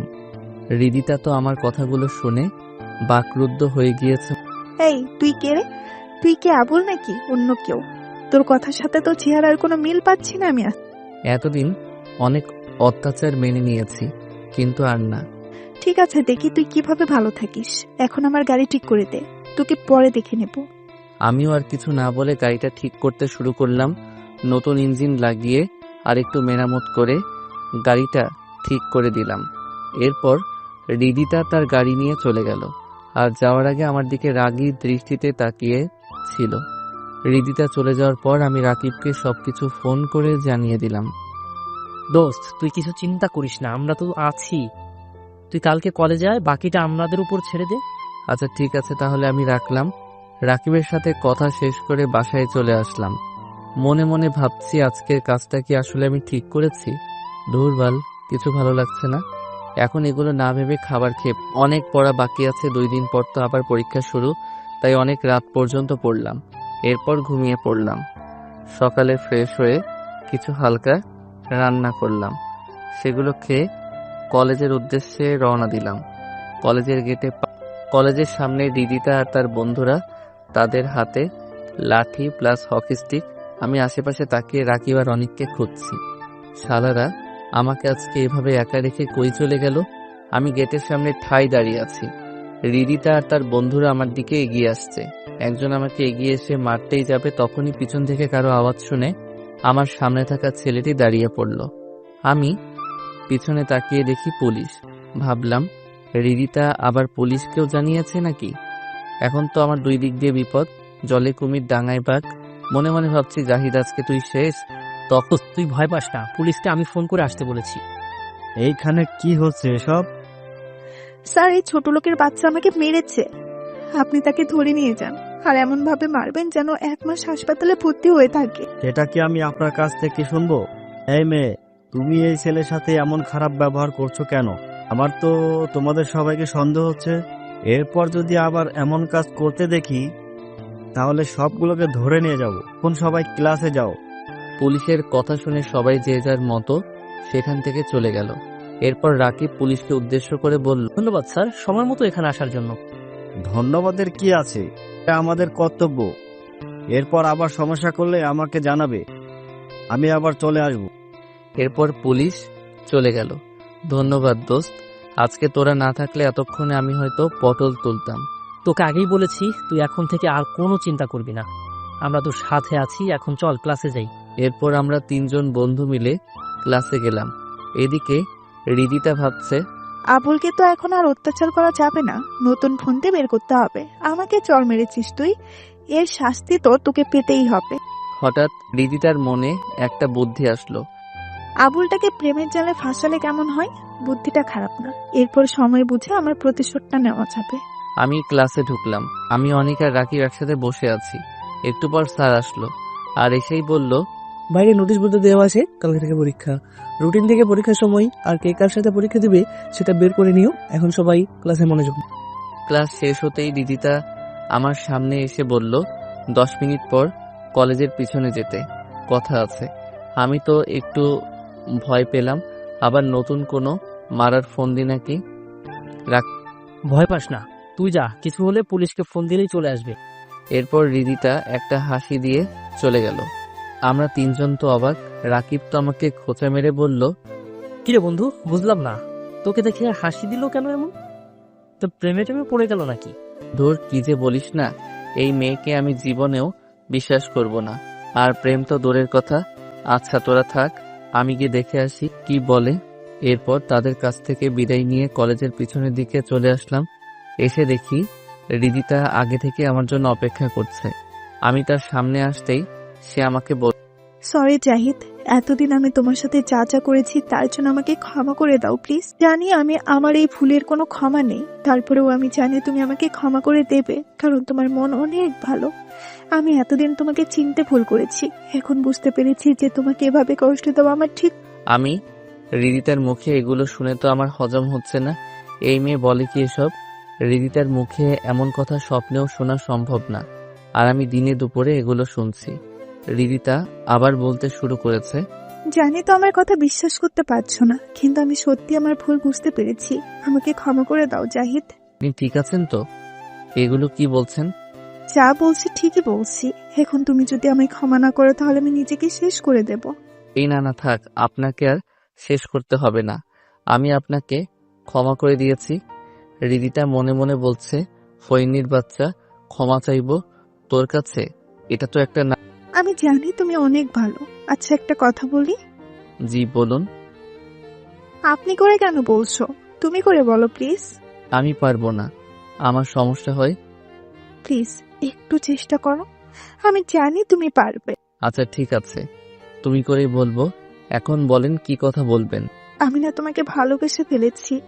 I love you. কি? হ্যাঁ, প্লিজ আমার প্রপোজালটা মেনে নাও। আপনার কি মাথা ঠিক আছে? এটা কখনো সম্ভব না। কোথায় আপনি আর কোথায় আমি? আপনাকে ভালোবাসা আমার পক্ষে সম্ভব না। তুমি যদি এখন আমাকে ভালো না বাসো তাহলে আমি নিজেকে শেষ করে দিব। তুমি যা খুশি করো, ভালোবাসতে পারবো না। ঠিক আছে, তাহলে এই যে দেখছো বিষের বোতল, এটা খেয়ে আমি এখনই মরে যাচ্ছি। তুমি ভালো থেকো। এটা বলেই রিদিতা বোতল থেকে সবগুলো বিষ খেয়ে ফেললো। এরপর মাটিতে পড়ে গেল। আমি রিদিতার দিকে তাকিয়ে দেখি তার মুখ দিয়ে রক্ত বের হচ্ছে। আমি তাকে কোলে নিয়ে দিলাম এক দৌড়। কলেজে সবসময় একটা অ্যাম্বুলেন্স থাকতো, সেটা বের করে তাকে নিয়ে গেলাম হাসপাতালে। হাসপাতালে নিয়ে গিয়ে ডাক্তারকে আমার ডাক শুনে নার্স এগিয়ে আসে, রিদিতাকে একটা টেবিলে শুয়ে নিয়ে গেল অপারেশন থিয়েটারে। অনেকক্ষণ পর ডাক্তার বের হয়ে আসলো। আমি গিয়ে ডাক্তারকে বললাম, রিদিতার কিছু হয়নি? চিন্তার কোনো কারণ নেই, বিপদমুক্ত আছে, যান গিয়ে দেখা আসেন। কথাটা শুনে চলে গেলাম। ভিতরে গিয়ে দেখি রিদিতা শুয়ে আছে। আমি গিয়ে বললাম, আপনি কি পাগল হয়ে গেছেন? যদি আপনার কিছু হয়ে যেত তাহলে কি হতো? আমার যা হবার হতো তাতে তোমার কি? এখন যদি আমাকে ভালো না বাসো তাহলে আমি এখন আবার বিষ খাবো। আমি আর কিছু না বলে রিদিতার হাত ধরলাম আর বললাম, ঠিক আছে, আমিও তোমাকে ভালোবাসি, তুমি আর এমন পাগলামি করো না প্লিজ। রিদিতা তো মনে মনে অনেক খুশি, কারণ তার প্ল্যানটা কাজে দিয়েছে। আসলে বিষ হিসেবে রিদিতা টমেটো সস দিয়ে বোতল ভরে রেখেছিল, আর সেটাই খেয়ে মুখ থেকে বের করেছিল। আর তাই দেখে জাহিদ রক্ত মনে করেছিল। আর হাসপাতালে ডাক্তারকে রিদিতা আগে থেকেই বলে রেখেছিল যে সে আসলে তাকে নিয়ে যেন এমনভাবেই নাটক করে যায় সবাই, আর জাহিদকে কিছু মনে করতে না দেয়। বোকা জাহিদ, রিদিতার কোনো প্ল্যানই বুঝলো না। তুমি হাসছো যে, কি হয়েছে তোমার? এই হাসি সুখের হাসি, তোমাকে কাছে পাওয়ার হাসি। আচ্ছা ঠিক আছে, তাহলে এখন শুয়ে থাকো। কালকে তো আবার পরীক্ষা শুরু, পরীক্ষা দিতে পারবে তো? সেটা নিয়ে তোমাকে ভাবতে হবে না, তুমি শুধু আমার পাশে সব সময় থেকো, তাহলে আমি ঠিক হয়ে যাব। সত্যি মেয়েটা অনেক পরিবর্তন হয়ে গিয়েছে, মনে মনে ভাবছি আমি। আচ্ছা তুমি এখন ঘুমাও, আমি তাহলে বাসায় গেলাম। আচ্ছা যাও, আর সাবধানে যেও, কালকে কলেজে দেখা হবে। এই বলে রিদিতা আমার কপালে একটা কিস করলো। আমি তো অবাক, কি হলো এটা? আমি একটু লজ্জা পেলাম। তাকিয়ে দেখি রিদিতাও লজ্জায় নিচের দিকে তাকিয়ে আছে। আমি এরপর রিদিতাকে বিদায় দিয়ে বাসায় চলে আসলাম। অন্যদিকে রিদিতা তার মুখ ভালো করে ধুয়ে নিচ্ছে আর মনে প্রতিশোধ নেওয়ার জন্য একটা ছোট লোকের বাচ্চাকে আমি কিস করলাম। ইস, ঘৃণায় শরীর জ্বলে যাচ্ছে। যাক, অবশেষে আবুলটাকে আমার জালে ভাসাতে পেরেছি। এখন শুধু সময়ের অপেক্ষা। আমি বাসায় এসে কিছু খাবার খেয়ে চলে গেলাম গ্যারেজে। সেখানে বড় ভাইকে বললাম, ভাইয়া আমার কিছুদিন ছুটি লাগবে, কালকে থেকে আমার পরীক্ষা। বড় ভাই আমাকে বলল, ঠিক আছে, সমস্যা নেই। ভালো করে পরীক্ষা দিস আর পরীক্ষার পর আবার কাজে চলে আসিস। আর এনে তোর আগের মাসে। আমি টাকা হাতে নিয়ে ভাইয়াকে ধন্যবাদ জানিয়ে রুমে চলে আসলাম। এসে পড়ায় মন দিলাম। অনেক রাত পর্যন্ত পড়লাম। পড়া শেষ করে ঘুমিয়ে পড়লাম। এরপর কখন সকাল হলো বুঝতেই পারলাম না। মোবাইলের অ্যালার্মে ঘুম ভাঙলো। ঘুম থেকে উঠে ফ্রেশ হয়ে সকালে নাস্তা করলাম। এরপর রেডি হয়ে চলে গেলাম কলেজে। আজকে কলেজে যেতে ভালো লাগছে, কারণ এখন আর রিদিতার প্যারা নিতে হবে না। আমি তাকে ভালোবাসার জন্য রাজি হইনি। আসল কারণ হচ্ছে তার অত্যাচার থেকে বাঁচতে তার কথায় রাজি হয়েছি। কথাগুলো ভাবতে ভাবতে কলেজের সামনে চলে আসলাম। কলেজে আসতেই অনেক কিরে জাহিদ, তুই কালকে আমাদের না বলে কই চলে গিয়েছিলি? এরপর আমি কালকে যা যা হয়েছিল সব তাদের খুলে বললাম। আমার কথা শুনে তো দুইজনই আমার দিকে তাকিয়ে আছে আর বলল, দোস্ত, তোর তো কপাল খুলে গেছে। রিদিতার মতো এমন সুন্দরী মেয়ে পাওয়া ভাগ্যের ব্যাপার। এখন বল, ট্রিট কবে দিচ্ছিস? দূর, আমি আছি প্যারার মধ্যে আর তোরা বলিস ট্রিট দিতাম। কিসের প্যারা? রিদিতাকে আমি ঠিক মতো বুঝতে পারছি না তার মনে কি চলছে। আগে আমাকে জানতে হবে সে কি চায়, এরপর বাকিটা বলবো। দূরে তাকিয়ে দেখি রিদিতা আমার সামনে হেঁটে আসতেছে আর এসে আমাকে, এই, তুমি এখানে? আর আমি তোমাকে কোথায় না কোথায় খুঁজে বেড়ালাম। এত খোঁজার কি আছে? আমি তো এখানেই আছি, কিছু বলবা? বলবো বলেই তো তোমাকে খুঁজছি। কি বলবা বলো? এখানে বলবো না, পরীক্ষা শেষে বাইরে থেকো, তোমাকে নিয়ে এক জায়গায় যাব, সেখানে বলবো। এই বলে রিদিতা চলে গেল। আমার হারামি বন্ধুগুলো এখন আমাকে খুব জ্বালাচ্ছে। তা মামা, একদিনেই এত কিছু কেমনে কি? আরে আমি তো তোদের শুরু থেকে শেষ পর্যন্ত সবই বলেছি, তাহলে তো ভাব নিতেছিস কেন? আচ্ছা, রাগ করিস কেন? চল গিয়ে দেখি তো কার কোন জায়গায় ছিট পড়েছে। আচ্ছা চল। আমরা কলেজের সামনে থেকে ক্লাসে চলে গেলাম। আমি আমার রোল অনুযায়ী আমার সিট খুঁজছি। একটু পর পেয়েও গেলাম, কিন্তু আমার সাথে যে সিট খালি ছিল সেখানে তাকিয়ে দেখি একটা মেয়ে। মেয়েটা আমার দিকে তাকিয়ে একটা ছোট করে হাসি দিল আর বল, হাই, আমি নীলা। দাঁড়িয়ে না থেকে নিজের সিটে এসে বসো। আমি মেয়েটির কথা শুনে বাস্তবে ফিরে আসলাম আর তাই নিজের সিটে বসে পড়লাম। একটু পর স্যার আসলো আর সবাইকে খাতা আর প্রশ্ন দিয়ে গেল। আমি প্রশ্ন হাতে নিয়ে দেখি মোটামুটি সবই কমন এসেছে, তাই লিখতে শুরু করলাম। আর অন্যদিকে নীলা মেয়েটা তার মতো লিখছে। এই মেয়েকে আমি কখনো দেখেছি বলে মনে হচ্ছে না। আসলে আমি কলেজে এসে কোনো মেয়ের দিকে তাকাই না, তাই হয়তো চিনতে পারি নাই। কি হয়েছে আপনার? কোনো সমস্যা? কমন পড়েনি বুঝি? আপনি চাইলে আমার কাছ থেকে সাহায্য নিতে পারেন। আমি তো মেয়েটির কথা শুনে অবাক। এই মেয়ে বলে কি? তাকিয়ে থাকলে বুঝি আমি কিছু পারি না? কথাগুলো মনে মনে বলছি। জি না, আপনাকে ধন্যবাদ আমাকে বলার জন্য। আর আমার আলহামদুলিল্লাহ সবই কমন এসেছে। এই বলে আবার আমি লিখতে শুরু করলাম আর অন্যদিকে নীলাও তার মতো লিখছে। সবগুলোর উত্তর দেওয়া শেষ করে ক্লাসরুম থেকে বের হয়ে আসলাম। আমার সাথে সাথে নীলাও আমার পিছন পিছন আসতে লাগলো। কি ব্যাপার, আপনি আমার পিছন পিছন কোথায় যাচ্ছেন? এই যে আপনার কলমটা ভুল করে ফেলে গিয়েছিলেন, সেটা ফেরত দিতে আসলাম। ও সরি, তাড়াতাড়ি করতে গিয়ে রেখে এসেছিলাম। আপনাকে ধন্যবাদ। ধন্যবাদ দেওয়ার কি আছে? এর থেকে ভালো হতো যদি ক্যান্টিনে গিয়ে আমার সাথে এক কাপ চা কফি খেতেন। আজকে তো আর সময় হবে না, অন্য আরেকদিন সময় করে খাবো। আচ্ছা ঠিক আছে। বলেই নীলা চলে গেল আর আমি চলে গেলাম রিদিতার সাথে দেখা করতে। কলেজের এক প্রান্তে রিদিতা বসে ফোনে কার সাথে যেন কথা বলছে। আমি তার সামনে আসাতেই সে ফোনটা কেটে দিল। এই, তোমার আসার সময় হলো? আমি সেই কখন থেকে তোমার জন্য অপেক্ষা করছি। পরীক্ষা শেষ হলো, এরপর আসলাম। আর দেরি করার জন্য সরি। সরি বললে তো হবে না, এর জন্য তোমাকে শাস্তি পেতে হবে। তা কি শাস্তি? কান ধরে 1 মিনিট দাঁড়িয়ে থাকো, এটাই হলো তোমার শাস্তি। এটুকু ভুলের জন্য কান ধরতে হবে? না ধরলে কথা নেই তোমার সাথে। বুঝেছি তুমি আমাকে ভালোবাসো না। যদি ভালোবাসতে তাহলে আমার সব কথা তুমি শুনতে। কথাগুলো বলে রিদিতা কান্না শুরু করে দিল। এখন উপায় না পেয়ে কান ধরে দাঁড়িয়ে আছি। এদিকে রিদিতা মনে মনে হাসছে আর বলেছে, এভাবে তোকে অল্প অল্প করে শাস্তি দিব। আমাকে চড় মারার শাস্তি তোকে তিলে তিলে বুঝিয়ে দিব। 1 মিনিট কান ধরে দাঁড়িয়ে থাকার পর হাত ছেড়ে দিলাম। ভাগ্যিস কেউ ছিল না এই সময় এইদিকে, তা না হলে আমার অবস্থা কি যে হত। এখন তো তুমি খুশি? খুব খুশি আমার জানুটা আমাকে সত্যি অনেক ভালোবাসে। তাহলে এখন আমি চলে যাই? হয়ে যাবে, তোমাকে না বলেছি আজকে ঘুরতে যাব? এখন চলো আমার সাথে। রিদিতার সাথে যেতে লাগলাম। রিদিতা তার গাড়ির সামনে এসে আমাকে বলল গাড়িতে গিয়ে উঠতে। আমি বললাম তোমার সমস্যা হবে। ওই আগের কথা বাদ, এখন তুমি আমার কলিজা, তাই তুমি গাড়িতে না উঠলে কে উঠবে শুনি? আর কোনো কথা না বলে উঠে পড়। আমি আর কোনো কথা না বলে গাড়িতে গিয়ে বসলাম। রিদিতা আমার পাশেই বসলো আর আমার হাতে হাত রাখলো। কই যাবে? সামনেই একটা পার্ক আছে, আমরা সেখানেই যাব। এরপর গাড়ি পার্কের সামনে থামলো। আমরা গাড়ি থেকে নেমে পার্কের ভিতরে গেলাম। অনেকক্ষণ ধরে হাঁটছি আর টুকটাক কথা বলছি। রিদিতা আমায় বলল, এই যাও তো, বাদাম নিয়ে আসো। আমি গিয়ে 20 টাকার বাদাম নিয়ে রিদিতার কাছে আসলাম।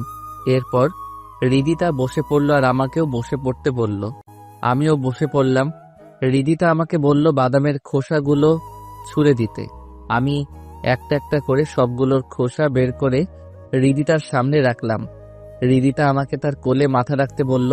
আমিও তার কোলে মাথা রাখলাম। সে একটা বাদাম নিজে খাচ্ছে আর একটা আমাকে খাইয়ে দিচ্ছে। আমি যত দেখছি রিদিতাকে, আসলে কি রিদিতা আমায় সত্যিকার অর্থেই ভালোবাসে? আর অন্যদিকে রিদিতা ভাবছে, ইচ্ছে করছে আবুলটাকে পানিতে ফেলে দিই, আর না হয় গলার টিপে মেরে ফেলি। ইস, বাসায় গিয়ে পাক্কা 2 ঘন্টা গোসল করতে হবে। এরপর তারা দুইজন তাদের দুইজনের চিন্তা থেকে বের হয়ে অন্যজনের দিকে কিছুক্ষণ তাকিয়ে রইল। কি ভাবছো? তেমন কিছু না, ভাবছি তুমি বাহিরে থেকে যেমনই হও না কেন, ভিতর থেকে তুমি অনেক ভালো। রিদিতা মনে মনে ভাবছে আমি ভালো না খারাপ সেটার সময় হলেই জানতে।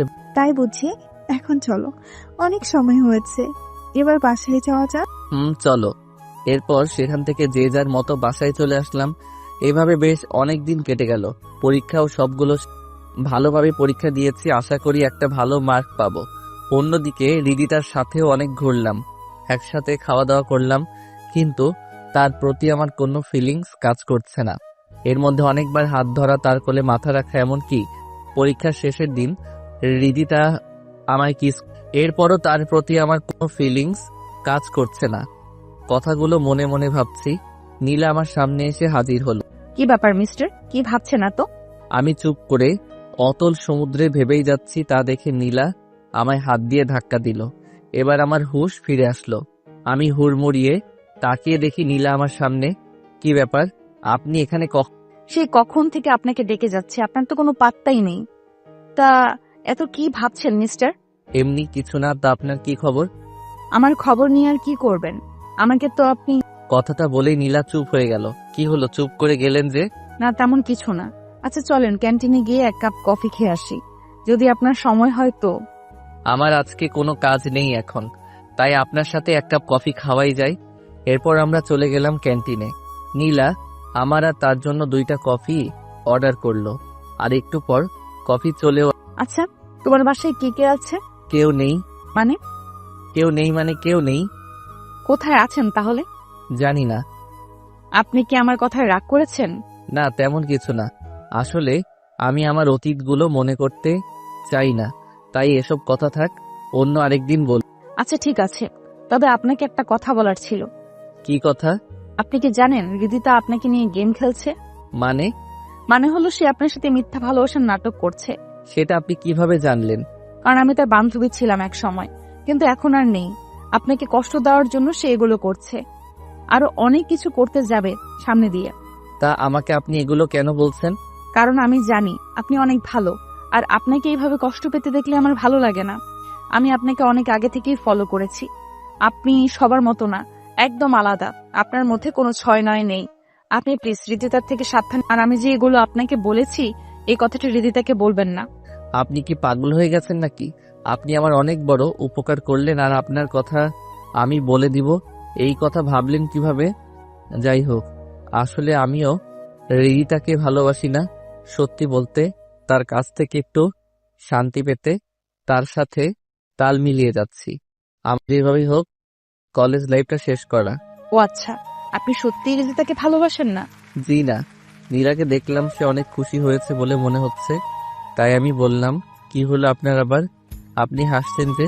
সেটা আপনি যদি বুঝতে পারতেন তাহলে তো অনেক ভালো হতো। আপনি আসলে একটা আবুল। এই কথা বলে নীলা দৌড়ে চলে গেল।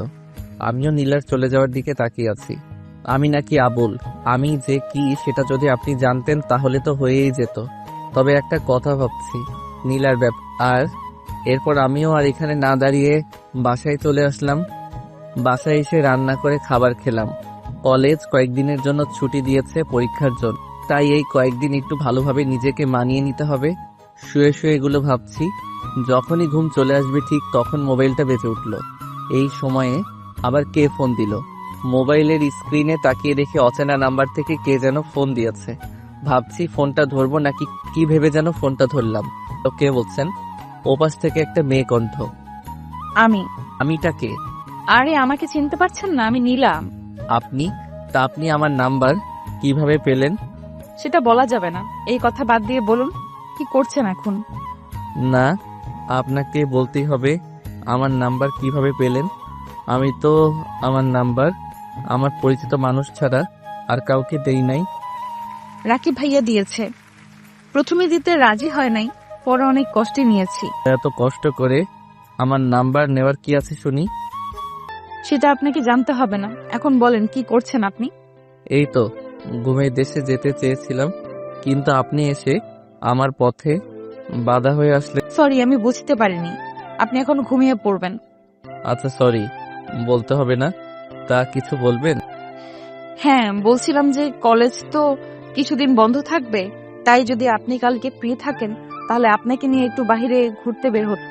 তা আমার মতো আবুলকে নিয়ে ঘুরতে গেলে আপনার সমস্যা হবে না? আমি রিদিতার মতো না, বুঝলেন? তাহলে আপনি কার মতো? আমি আমার মতো। আচ্ছা ঠিক আছে, যদি সময় পাই তাহলে কালকে জানিয়ে দিব। এখন বাই, আমি ঘুমাবো। আসলে আপনি একটা। কথাটা শেষ না করে নীলা ফোন কেটে দিল। বাকি কথাটা আমি জানি, আর সেটা হলো আমি একটা আবুল। আবুল হিসেবে দেখছি আমার বেশ সুনাম। একটা জিনিস ভেবে দেখলাম, নীলার সাথে কথা বলতে আমার খারাপ লাগে না, যেমনটা রিদিতার সাথে কথা বলতে গেলে হতো। নীলা যখন আমাকে তার হাত দিয়ে স্পর্শ করেছিল তখন মনের মধ্যে একটা কারেন্টের মতো ঝাটকা লেগেছিল। আর নীলা দেখতেও তো খারাপ না, বেশ ভালো, ভদ্র, অহংকার নেই মনের মধ্যে। এমন একজনকেই তো আমি আমার জীবনে খুঁজছি। আচ্ছা, নীলাকে কি কালকে বলে দেখব সে আমাকে ভালোবাসে কিনা? ওকে কালকে ঘুরতে যাওয়ার সময় এক ফাঁকে বলে দেখব। এখন ঘুমাই। ঘুম থেকে উঠে দেখি সকাল হয়ে গিয়েছে। উঠে ফ্রেশ হয়ে সকালে নাস্তা করলাম। ফোনে চেয়ে দেখি কালকের নাম্বার থেকে 20টা মিস কল এসেছে। এই এত সময় কি করছিলেন শুনি? এই তো ঘুম থেকে উঠে রান্না করলাম, এখন নাস্তা করছি। আহা রে, বেচারার কি কষ্ট। তাই তো বিয়ে করলেই তো পারেন। আমার মতো আবুলকে কোন মেয়ে বিয়ে করবে শুনি? তাহলে একটু ভালো করে তাকিয়ে দেখেন, তাহলেই দেখতে পারবেন। কই, নেই তো। ধুর, আপনি আসলেই একটা। আচ্ছা যাই হোক, তাড়াতাড়ি নাস্তা করে বের হন। আমি কিন্তু রেডি হয়ে বসে আছি আপনার জন্য। ওকে, আমি বের হচ্ছি। তা কোথায় আসবো? আমি আপনাকে মোবাইলে মেসেজ করে পাঠিয়ে দিচ্ছি, দেখে নিন। ওকে। এরপর নীলা ফোন কেটে দিল। আর একটু পর একটা মেসেজ আসলো, তাতে একটা ঠিকানার নাম দেওয়া আছে। আমি চিনি সেটা, তাই নাস্তা শেষ করে বাসা থেকে বের হয়ে গেলাম সেখানে। প্রায় 30 মিনিট পর সেখানে চলে গিয়ে দেখি নীলা একটা নীল শাড়ি পরে এক জায়গাতে দাঁড়িয়ে আছে। আমি তার সামনে গিয়ে দাঁড়ালাম। আমি তো নীলার দিক থেকে চোখ নামাতেই পারছি না, এত সুন্দর লাগছে আজকে নীলাকে শাড়ি। কি হলো মিস্টার, এইভাবে কি দেখছেন? আমি ওইভাবেই তাকিয়ে আছি। এই যে। এইবার নীলা আমার মাথায় হাত দিয়ে একটু ঝাঁকালো। আমি হুঁশ ফিরে পেয়ে নীলার দিকে তাকালাম। আমতা আমতা করে বললাম, কি বলুন? শুনছি। নীলা আমার কাণ্ড থেকে হাসতে লাগলো, আমিও হেসে। হয়েছে, আর হাসতে হবে না। তো এইভাবে আমার দিকে তাকিয়েছিলেন কেন? সত্যি আপনাকে অনেক সুন্দর লাগছে আজকে। শাড়িতে যে আপনাকে এত সুন্দর লাগবে সেটা আমার আগে জানা ছিল না। নীলাকে দেখলাম একটু লজ্জা পেয়েছে। থাকার পান দিতে হবে না, এখন চলুন পার্কের ভেতরে যাই। আচ্ছা চলুন। এরপর নীলার সাথে ভিতরে ঢুকে ঘুরতে লাগলাম। এক জায়গাতে এসে নীলা বলল, এই চলুন তো, ফুচকার দোকান দেখতে পাচ্ছি, আসেন ফুচকা খাবো। আমি তো ফুচকা খাই না। আমি বলেছি তো আপনাকে খেতে হবে। এরপর আমি আর কিছু বললাম না। দোকানদারকে বললাম মামা 2 প্লেট ফুচকা বানিয়ে দিতে। এরপর মামা 2 প্লেট ফুচকা দিল। নীলা ফুচকার প্লেট হাতে পেয়ে খেতে শুরু করেছে। মেয়েরা যে এত ফুচকা কিভাবে খেতে পারে সেটা আমার জানা নেই। নীলা আমার দিকে কি হলো, আপনি খাচ্ছেন না কেন? এমনি ভালো লাগছে না। এরপর নীলা আমাকে বলল হা করতে। আমি হা করতে নীলা আমার মুখে একটা ফুচকা দিয়ে বলল, এখন খান। আমি ফুচকাটা খেয়ে আবার নীলার দিকে তাকিয়ে আছি। তাই দেখে নীলা হয়তো বুঝে গিয়েছে যে আমাকে একটার পর একটা ফুচকা খাইয়ে দিতে লাগলো। জীবনে কখনো ফুচকা খাই, কিন্তু এখন মনে হচ্ছে দুনিয়ার সব ফুচকা আমাকে আজকে খাইয়ে দিলেও হয়তো আমার পেট ভরবে না। প্লেটে ফুচকা সব শেষ। নীলা আমাকে বলছে, কি মিস্টার, আপনি না ফুচকা খান না? তাহলে এগুলো সব কে খেলো? আমি আর কিছু বলতে পারলাম না, চুপ করে আছি। কি বলবো, আমি সত্যি তো কখনো ফুচকা খাইনি, আর আজকে 1 প্লেট খেয়ে ফেললাম। নীলা আবার বলল, আচ্ছা চলেন এখন ওই দিকটায় যাওয়া যাক। আমিও হ্যাঁ সূচক জবাব দিলাম। এরপর দুইজনে হাঁটছি পাশাপাশি হয়ে। একটু পর আমি নীলাকে বললাম, আচ্ছা নীলা, একটা কথা বলবো? হ্যাঁ বলেন, কি কথা বলবেন? আচ্ছা, আপনি কি কাউকে পছন্দ করেন? এমন প্রশ্ন করলেন যে? না, এমনি মনে হলো তাই বললাম। ও আচ্ছা, আসলে আমি একজনকে অনেক ভালোবাসি। সেই কলেজের প্রথম দিন যখন তাকে দেখেছিলাম, ঠিক তখন থেকেই সে সবার থেকে একদম আলাদা। গরিব ঘরের সন্তান হলেও তাকে আমি অনেক ভালোবাসি। আমার বুঝতে বাকি রইল না যে নীলা কার কথা বলছে। তারপরেও তাকে বললাম, এত সহজ করে বললাম, এরপরও আপনাকে তার নাম বলে দিতে হবে? আপনি সত্যি একটা আবুল। যান, আপনার সাথে কথা নেই। এই ছেলেটার নাম বলা যাবে কি? এই বলে নীলা চলে যেতে চাইল। আমি পিছন থেকে নীলার একটা হাত ধরে ফেললাম। নীলা দাঁড়িয়ে গেল। কি হয়েছে আপনার? আপনি আমাকে ধরলেন যে? তা এভাবে চলেই যাবেন নাকি সেই ছেলেটার মনের কথাটাও একটু শুনবেন? জি বলুন। ভালোবাসি। এইভাবে না, সুন্দর করে প্রপোজ করেন। তুমি হাসতে পারলে আমিও হাসতে পারবো, তুমি কাঁদতে পারলে আমিও কাঁদতে পারবো, তুমি ভালোবাসতে পারলে আমিও ভালোবাসতে পারবো, শুধু পারবো না তোমাকে ভুলে যেতে। I love you. এরপর নীলা আমাকে জড়িয়ে ধরলো আর কান্না করতে করতে, কখনো আমাকে ছেড়ে যাবেন না তো? জীবন থাকতে আপনাকে ভুলতে পারবো না, কিন্তু মরে গেলে তার কথা বলতে পারবো না। অনেক হইছে আপনি করে বলা, এখন থেকে তুমি করে বলবে। আচ্ছা ঠিক আছে। এরপর নীলা যা করলো তাতে তো আমি বাকরুদ্ধ, কারণ নীলা আমাকে কিস করেছে। প্রায় 5 মিনিট পর আমাকে ছেড়ে। এভাবে কেউ কিস করে? আর একটু হলে তো আমি পটল তুলতাম। হইছে, তোমাকে আর পটল তুলতে হবে না। এখন চলো, অনেক বেলা হয়েছে, বাসায় আমার জন্য সবাই চিন্তা করবে। আচ্ছা চলো তাহলে। এরপর নীলাকে তার বাসার সামনে নামিয়ে দিয়ে আমিও গ্যারেজে চলে আসলাম। গ্যারেজে ঢুকতেই একটা গাড়ির দিকে আমার চোখ পড়ল। গাড়িটাকে আমার খুব চেনা চেনা মনে হচ্ছে। এটা রোলস রয়েস ব্ল্যাক এডিশন গাড়ি। গাড়ির ভিতর থেকে একজন, লোকটি আর কেউ নয়, তিনি আমার বাবা। বাবাকে দেখে আমি অবাক হয়ে গেলাম। বাবা এখানে কিভাবে আসলো? আমার খবর কিভাবে পেল? কথাগুলো মনের মধ্যে ঘুরপাক খাচ্ছে। একটু পর বাবা আমার সামনে আসলো। কিরে জাহিদ, তুই এখানে? জি, আমি এখানে কাজ করি। মানে তুই এখনো কাজ করিস? হ্যাঁ, এতে অবাক হবার কি আছে? আমার তো বিশ্বাস হচ্ছে না আমার ছেলে কাজ করছে। দেখেন, আমি আপনার সাথে কোনো প্রকার কথার মধ্যে জড়াতে চাই না। আপনি এখানে কেন আসলেন সেটা বললে খুশি হতাম। আমি রাস্তা দিয়ে যাওয়ার সময় আমার গাড়ির টায়ার কিছুতে লেগে হয়তো লিক হয়ে গিয়েছে, তাই এই গ্যারেজে আসলাম। এখানে এসে যে তোকে এভাবে সামনাসামনি দেখতে পাবো সেটা কখনো ভাবতে পারিনি। ওকে, আপনি একটু ভিতরে গিয়ে বসুন, আমি ঠিক করে দিচ্ছি। রাশেদ চৌধুরী তার ছেলের কাজ করা দেখছেন আর ভাবছেন এটাই কি তার ছেলে সেই জাহিদ, যে জাহিদকে তিনি চিনত, নাকি ভুল দেখছে? এই যে আপনার গাড়ি ঠিক। জাহিদ বাবা, তুই আর এভাবে থাকিস না, চল বাসায় চল। আমি তোর এই কষ্ট বাবা হিসেবে দেখতে পারবো না। আগে যা হয়েছে তা ভুলে যা, যা আবার নতুন করে সবকিছু ঠিক করে নিস। না বাবা, তা আর হবে না। আমি যেহেতু আপনাকে কথা দিয়েছি ভালো হয়ে নিজের পায়ে দাঁড়িয়ে আপনার কাছে আসব, সুতরাং এর আগে আর বাসায় যাব না। আপনি প্লিজ চলে। আমার কথা না হয় বাদ দিলাম, তোর মায়ের কথা একটু ভেবে দেখ। তোর মা তোকে না দেখতে পেয়ে কিভাবে যে দিন পার করছে, সেটা তুই নিজের চোখে না দেখলে হয়তো বিশ্বাস করবি না। বললাম তো, আমি যতদিন না নিজের মতো করে সবকিছু ঠিক করতে পারবো সেই পর্যন্ত বাসায় পা রাখবো না। জাহিদ, আমি সেদিন হয়তো তোর সাথে অনেক খারাপ আচরণ করেছি, কিন্তু তুই চলে যাওয়ার পর তোকে আমি আর তোর মা অনেক জায়গাতে খুঁজেছি, কিন্তু কোথাও তোকে খুঁজে পাইনি। আজকে তোকে এতটা কাছে পেয়েও বলিস চলে যেতাম। আমার এত অর্থ সম্পদ কার জন্য করেছি? আপনার কথা শেষ হলে আপনি আসতে পারেন। ঠিক আছে, আমি চলে যাচ্ছি, তবে তোর এটিএম কার্ডটা রাখ, যখন দরকার পড়বে খরচ করিস, কিন্তু তারপরেও এইসব কাজ করিস না। আমার আপনার টাকার কোনো প্রয়োজন নেই। এভাবে কষ্ট করে টাকা উপার্জন করে যে শান্তি পাবো, আপনার সেই টাকায় তেমন শান্তি পাবো না। বাহ, খুব বড় হয়ে গিয়েছিস দেখছি। খুশি হলাম তোর এমন কথা শুনে।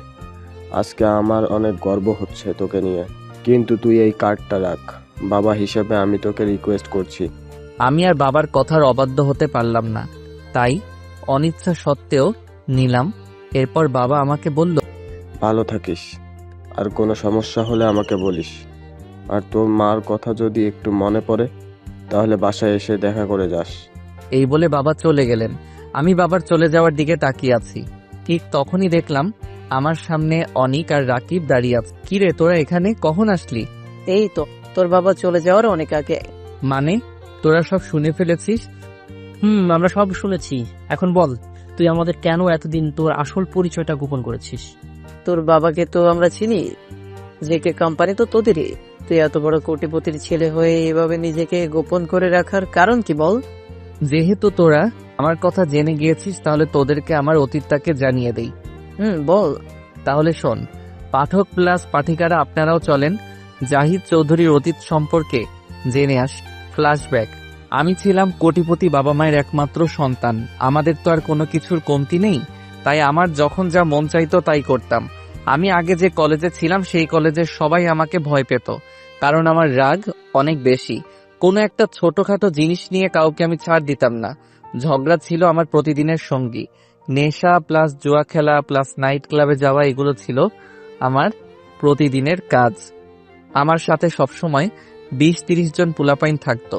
আমি এক গাড়ি এক সপ্তাহের বেশি ব্যবহার করতাম না। আমার সব থেকে বেশি যত্ন নিতাম আমার চুলের। কত টাকা খরচ করেছে আমার চুলের স্টাইলের। জিম করে নিজেকে সবার থেকে আলাদা করার জন্য সবসময় প্রাধান্য দিতাম। আর নিজের পছন্দের নামি দামি সব ব্র্যান্ডের জামা কাপড় আর জুতার তো কোনো কমতি ছিল না। প্রতিদিন আমার এসব কর্মকাণ্ড বাবার কানে যেত, কিন্তু বাবা কাজে ব্যস্ত থাকায় আমাকে তেমন একটা বলার সময় পেত না। এভাবে একদিন নাইট ক্লাব থেকে ড্রিঙ্ক করে বাসায় গেলাম, আর কলিং বেল চাপতেই দরজার সামনে বাবাকে দেখতে পেলাম। আমার তখন হুঁশ তেমন একটা ছিল না, নেশার ঘরে ছিলাম। আমি জানতাম বাবা দেশের বাহিরে আছে, কিন্তু আজকে যে বাসায় থাকবে তা আমার জানা ছিল না। বাবা এগুলো একদম পছন্দ করতেন না, তাই আমার এমন অবস্থা দেখে আমাকে 2-3টা চড় দিলেন। চড় খাওয়ার পর আমার হুঁশ ফিরে আসলো, আর তাকিয়ে দেখি বাবা আমার সামনে। বেরিয়ে যা আমার বাসা থেকে। তোর মতো এমন নেশাখোর ছেলে আমার আর দরকার নেই। যেদিন ভালো হতে পারবি সেদিন এই বাসায় পা দিবি, এর আগে না। আমিও বাবাকে বলেছিলাম, ঠিক আছে, যেদিন নিজের পায়ে দাঁড়াতে পারবো আর ভালো হতে পারবো সেদিনই আমি ফিরে আসব, এর আগে না। এরপর কথাগুলো বলেই আমি সেখান থেকে রাগ করে চলে এসেছিলাম। অনেক বন্ধুর সাথে দেখা করলাম, সবাই আমাকে কোনো সাহায্য করলো না। তখন বুঝতে পারলাম আসলে তারা সবাই আমাকে না, আমার টাকার জন্য আমার সাথে সময় দিয়েছিল। তাই আমি আমার সব ভুল বুঝতে পারি। এরপর ঠিক করলাম নিজেই নিজের ক্যারিয়ার গড়ব। তাই এখানে চলে আসলাম আর একটা বাসা ভাড়া নিয়ে চলতে শুরু করলাম, কিন্তু আগের মতো করে না। অনেকটা খ্যাত ছেলে হিসেবে নিজেকে সবসময় সবার কাছে পরিচয় দিতাম। এরপর তো বাকিটা তোদের জানাই আছে। এতক্ষণ ধরে অনিক আর রাকিব আমার সব। এরপর রাকিব বলে উঠল, সবই বুঝলাম, কিন্তু একটা কথা বুঝলাম না। কোনো কথা বুঝলি না? তোর বাবা তো তোকে নিয়ে যেতে চেয়েছিল, তুই গেলি না কেন? আমার এখনো যাওয়ার সময় হয়নি, যেদিন যাওয়ার সময় হবে সেদিন যাব। আরে বেটা, রাগ করে না থেকে একবার বাসায় গিয়ে ঘুরে আয়, দেখবি অনেক ভালো লাগবে। আমার কাছে তোর বাবার নাম্বার আছে, আমি ফোন। না, তোকে আমি ফোন করতে বলেছি নাকি? প্লিজ তোরা আমাকে জোর করিস না। এখন আমি বাসায় গেলে হয়তো আমার এই ভালো জীবনটাকে হারিয়ে ফেলতে পারি, কারণ টাকা মানুষকে ভালো থেকে খারাপ বানাতে 1 সেকেন্ডও দেরি করে না। আমি এখন যেমন আছি তেমনই ভালো আছি। আগে কলেজ লাইফটা শেষ করি, এরপর। আচ্ছা ঠিক আছে, আমরা তাহলে এখন চলে যাচ্ছি। কালকে তো কলেজ খুলবে, তাহলে সেখানেই দেখা হবে। আচ্ছা যা তাহলে। অনিকা রাকিবকে বিদায় দিয়ে আমিও বাসায় চলে আসলাম। মনটা খারাপ হয়ে গিয়েছে আম্মুর জন্য। আমি জানি আম্মু আমার জন্য অনেক কষ্ট পাচ্ছে। আর তো কিছুদিন কলেজ লাইফ শেষ হলে বাসায় যাব। কথাগুলো ভাবতে ভাবতে কখন যে ঘুমিয়ে পড়লাম বুঝতেই পারলাম না। ঘুম ভাঙলো সকালে, উঠে দেখি 7টা বাজে। ফ্রেশ হয়ে নাস্তা করলাম, এরপর রেডি হয়ে কলেজে চলে গেলাম। নীলা এরই মধ্যে কয়েকবার ফোন দিয়েছে। পাগলিটা এই কয়দিনে আমার মনের অনেকটা জোরে।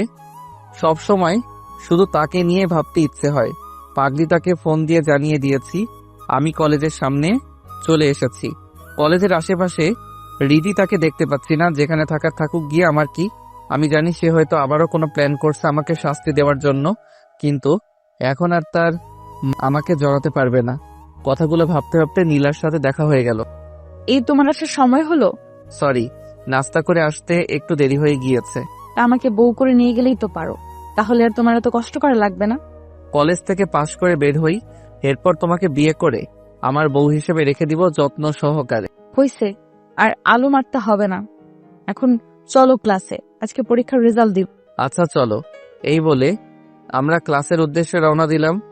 ক্লাসে আমি চলে গেলাম রাকিবের কাছে। এরপর তাদের সাথে একটু আড্ডা দিলাম। কিছুক্ষণ পর স্যার ক্লাসে প্রবেশ করলো আর বলল, প্রতিবার কলেজে সবসময় পরীক্ষায় রিদিতা প্রথম স্থানে থাকতো, কিন্তু এবার প্রথম স্থান অন্যজন দখল করেছে। আমরা সবাই স্যারের কথা শুনে অবাক হলাম। সবাই ভাবতে লাগলো কে হতে পারে। একটু পর স্যার বলল, এবার প্রথম স্থান আছে জাহিদ। স্যারের কথা শুনে আমি তো রীতিমতো অবাক। শুধু কি আমি অবাক, নাকি ক্লাসের সবাই অবাক? সব থেকে বেশি অবাক হয়েছে বলে মনে হচ্ছে রিদিত। সে ভাবতেও পারেনি হয়তো তার অবস্থান আমি এভাবে কেড়ে নিব। তার দিকে তাকাতেই তার মুখটা দেখার মতো ছিল। স্যার আমাকে অভিনন্দন জানিয়ে বলল, আমি জানতাম তুমি ভালো কিছু একটা করবে, আর সেটাই হলো। এভাবে এগিয়ে যেও। এরপর সবাই ক্লাসে হাততালি দিল। অন্যদিকে রিদিতা জ্বলে পুড়ে ছাই হয়ে যাওয়ার মতো অবস্থা। এটা কিভাবে সম্ভব? শেষ পর্যন্ত আবুল আমার থেকে উপরে চলে গেল। না, এটা কখনো মেনে নেওয়া যাবে না। তাকে একটা উচিত শিক্ষা দিতেই। রিদিতাকে দেখলাম আমার সামনে এগিয়ে আসছে। কংগ্রেস জাহিদ, প্রথম স্থানে আসার জন্য। তোমাকেও ধন্যবাদ। তা এই উপলক্ষে আজকে রাতে একটা পার্টির আয়োজন করব, তুমি সেখানে আসবে। ঠিক আছে, আমি সময় মতো চলে আসব। রিদিতা মনে মনে ভাবছে তুই শুধু একবার আয়, এরপর বাকিটা আমি দেখে নিব। আচ্ছা ঠিক আছে, রাত 10টায় চলে আসবে। আমি ঠিকানা তোমাকে মেসেজ করে পাঠিয়ে দিব। এরপর রিদিতা চলে গেল। অন্যরাও আমাকে অভিনন্দন জানাচ্ছে। নীলাকে দেখলাম আমাকে একটা ফ্লাইং কিস করলো। আমিও সেটা সবার আড়ালে হাতে নিয়ে পকেটে রেখে দিলাম। এটা দেখে নীলা হেসে দিল। এভাবে ক্লাস করে কলেজ থেকে একে একে অনেক রাগিবার নীলার সাথে কথা বলে সবাইকে বিদায় দিয়ে বাসায় চলে আসলাম। অন্যদিকে রিদিতা তার বন্ধুদের সাথে প্ল্যান করছে কিভাবে আমাকে শাস্তি দেওয়া যায়। রিদিতা তার বন্ধুদের সব বুঝিয়ে দিচ্ছে। আর এদিকে আমি রাত 9টায় রিদিতার দেওয়ার ঠিকানায় চলে আসলাম। এসেই দেখি একটা ক্লাব। ভিতরে রিদিতা আর তার বন্ধুরা কথা বলছে। আমি তাদের সামনে যাওয়ার পর, তুমি চলে এসেছো? আচ্ছা চলো আমরা একটু ডান্স করি। আমি এগুলো পছন্দ করি না। আজকে এই দিনে তোমার পছন্দ বাদ দাও, আর আমার সাথে সাথে এসো। আমি রিদিতার পিছন পিছন যেতে লাগলাম। একটু আসতেই রিদিতাকে একটা ছেলে স্পর্শ করলো। রিদিতা আমার কাছে এসে বলল, তোমার সামনে আমাকে এই ছেলে স্পর্শ করলে আর তুমি চুপ করে আছো? রিদিতার কথা শুনে আমি ছেলেটাকে বললাম, কি ভাইয়া, এভাবে মেয়েদের গায়ে স্পর্শ করেন কেন? আমি এই কথা বলার সাথে সাথে ছেলেটা আমাকে ধাক্কা দিল আর বলল, তোর সমস্যা কি? এরপর আমাকে একটা ঘুষি দিল। আমি নিচে পড়ে গেলাম। উঠে দেখি আরো 5-6 জন সেই ছেলের সাথে দাঁড়িয়ে আছে। তাদের হাতে লাঠি প্লাস হকি স্টিক। রিদিতা আমার সামনে এসে, কি হয়েছে তোমার? তুমি ব্যথা পাওনি তো? আমার আর বুঝতে বাকি রইল না যে এগুলো সব রিদিতার সাজানো নাটক। তাই এক ঝাটকা দিয়ে রিদিতাকে সরিয়ে আমি বললাম, চুপ, অনেক নাটক দেখেছি তার, কিন্তু আর না, এবার তোর নাটক। কি বলছো এসব জাহিদ? আমি তো তোমাকে অনেক ভালোবাসি। ভালোবাসিস আমাকে? হাসালি, কি মনে করেছিস আমি কিছু জানি না? তাহলে ভুল ভেবেছিস। তোর সবকিছু আমি জানি। তোর মতো মিথ্যাবাদী মেয়ের স্থান আমার পায়ের নিচে। কথাগুলো বলে আমি সেখান থেকে রিতা ভাবছে কি চেয়েছিলাম আর কি হয়ে গেল, সব প্ল্যান জলে ডুবে গেল। এখন কি আর করার? এই সবাই চল এখান থেকে, চলে যা। রিদিতার বন্ধু আকাশ বলে উঠল, কই যাবি এত তাড়াতাড়ি? আমাদের একটু সময় দিয়ে যা। যাকে শিক্ষা দিতে চেয়েছিলাম সে তো চলে গিয়েছে, তাহলে আর এখানে থেকে সময় নষ্ট না করাই ভালো। কিন্তু আমাদেরকে এভাবে রেখে চলে যাবি? আমাদের তো কিছু চাওয়া পাওয়া আছে তোর কাছে। কি বলতে চাস তুই? বলতে চাই আমাদের সাথে একটি রাত সময় দে, তাহলেই হবে। মানে কি বলছিস তুই আকাশ এসব? যা শুনেছিস ঠিকই শুনেছিস। আমরা এত কষ্ট করলাম তোর জন্য, এত রাতে সব কাজ ফেলে চলে আসলাম। এভাবে কি তোকে ছেড়ে দেব? তোর সাথে বন্ধুত্ব করেছি শুধু তোর সাথে একটা রাত কাটানোর জন্য। এর আগেও তোর সাথে একটা রাত কাটাতে চেয়েছিলাম, কিন্তু মাস ওই শালা আবুল এসে আমাদের সব প্ল্যান মাটি করে দিয়ে তোকে বাঁচিয়ে নিয়ে গেছে। কিন্তু আজকে তো তোকে এভাবে এই নির্জন জায়গাতে একা পেয়ে আমরা কিভাবে তোকে ছেড়ে দিই বল? এখন তো তোকে আবুলও রেখে চলে গিয়েছে। আজকে সারা রাত তোকে নিয়ে আমরা মজা করি। রিদিতা তো আকাশের কথা শুনে পুরাই অবাক। এই কি শুনছে সে? যাকে এতদিন সে অত্যাচার করেছিল সেই ছেলে তাকে একদিন বাঁচিয়েছিল, আর আমার বন্ধুর নামে যারা এতদিন আমার সাথে ছিল তারা আজকে এক একটা হাইনার দল হয়ে আছে আমাকে ছিঁড়ে খাওয়ার জন্য। এসবই আমার পাপের শাস্তি। আসলে আমার সাথে এমনটাই হওয়াটা স্বাভাবিক। এত রাতে আমার চিৎকারও কেউ শুনবে না। একজনকে শিক্ষা দিতে এসে আজকে আমি নিজেই শিক্ষা পেতে যাচ্ছি। কথাগুলো মনে করছি আর নিজের অজান্তে এখন আর কেঁদে কি লাভ হবে? এদের সাথে তো আমি একা একটা মেয়ে হয়ে পারবো না। তাই নিজেকে ওদের কাছে বিলিয়ে দেওয়া ছাড়া আমার আর কোনো রাস্তা খোলা। অন্যদিকে আমি মনে মনে ভাবছি, আচ্ছা রিদিতাকে কি এভাবে ওখানে রেখে আসাটা আমার উচিত হয়েছে? আমি তো জানি ওর বন্ধুরা ভালো না, আর এমনিতেই রাত অনেক। একবার কি গিয়ে দেখে আসবো? যাই গিয়ে দেখে আসি। আমি আবার সেখানে যেতে লাগলাম। গিয়ে দেখি রিদিতার জামা আকাশ টান দিয়ে বের করতে চাইল, আর রিদিতা চোখ বন্ধ করে কান্না করছে। এটা দেখে আমি আর ঠিক থাকতে পারলাম না। সোজা আকাশের সামনে গিয়ে তাকে দিলাম একটা ঘুষি। আমার ঘুষি খেয়ে সে মাটিতে পড়ে গড়াগড়ি করতে লাগলো। মুখে হাত দিতেই পর সবাই আমার দিকে তাকালো। রিদিতা তো আমাকে দেখে তো মনে হলো অবাক হয়েছে যে আমি আবার ফিরে এসেছি। এরপর আকাশের বাকি 6-7টা বন্ধু আমার সামনে এসে সবার হাতে লাঠি আর হকি স্টিক। একজন হকি স্টিক নিয়ে আমাকে তেড়ে আসলো বাড়ি মারার জন্য। আমি একটু সরে গিয়ে তার হাত থেকে হকি স্টিকটা হাতে নিয়ে দিলাম একটা বাড়ি। আমার বাড়ি দেওয়ার সাথে সাথে ছেলে মাটিতে পড়ে গেল। পিছন থেকে একজন আমার জামা ধরে টান দিল। এতে করে আমার জামাটা খুলে যাওয়াতে আমার খালি শরীরটা সবাই দেখতে পেল। আমার এমন শরীর দেখে তো এক একজনের চোখ ছান। আমি একে একে সবগুলোকে মারলাম। সবাই আমার মার খেয়ে নিচে পড়ে আছে। আমার চোখ থেকে চশমাটা পড়ে গিয়েছে মারামারি করার সময়, আর চুলগুলো স্বাভাবিক অবস্থায় নেই, আমার আগের অবস্থায় আছে চুলগুলো। আমার শরীর দেখে তো রিদিতা হা হয়ে তাকিয়ে আছে আমার দিকে। আমি রিদিতার দিকে দাঁড়িয়ে বললাম, এবার চলুন আপনাকে আপনার বাসায় নামিয়ে দিয়ে আসি। রিদিতা কোনো কথা বলছে না, শুধু আমার দিকে চেয়ে আছে। তাই আমি আবারও বললাম, এই যে চলেন।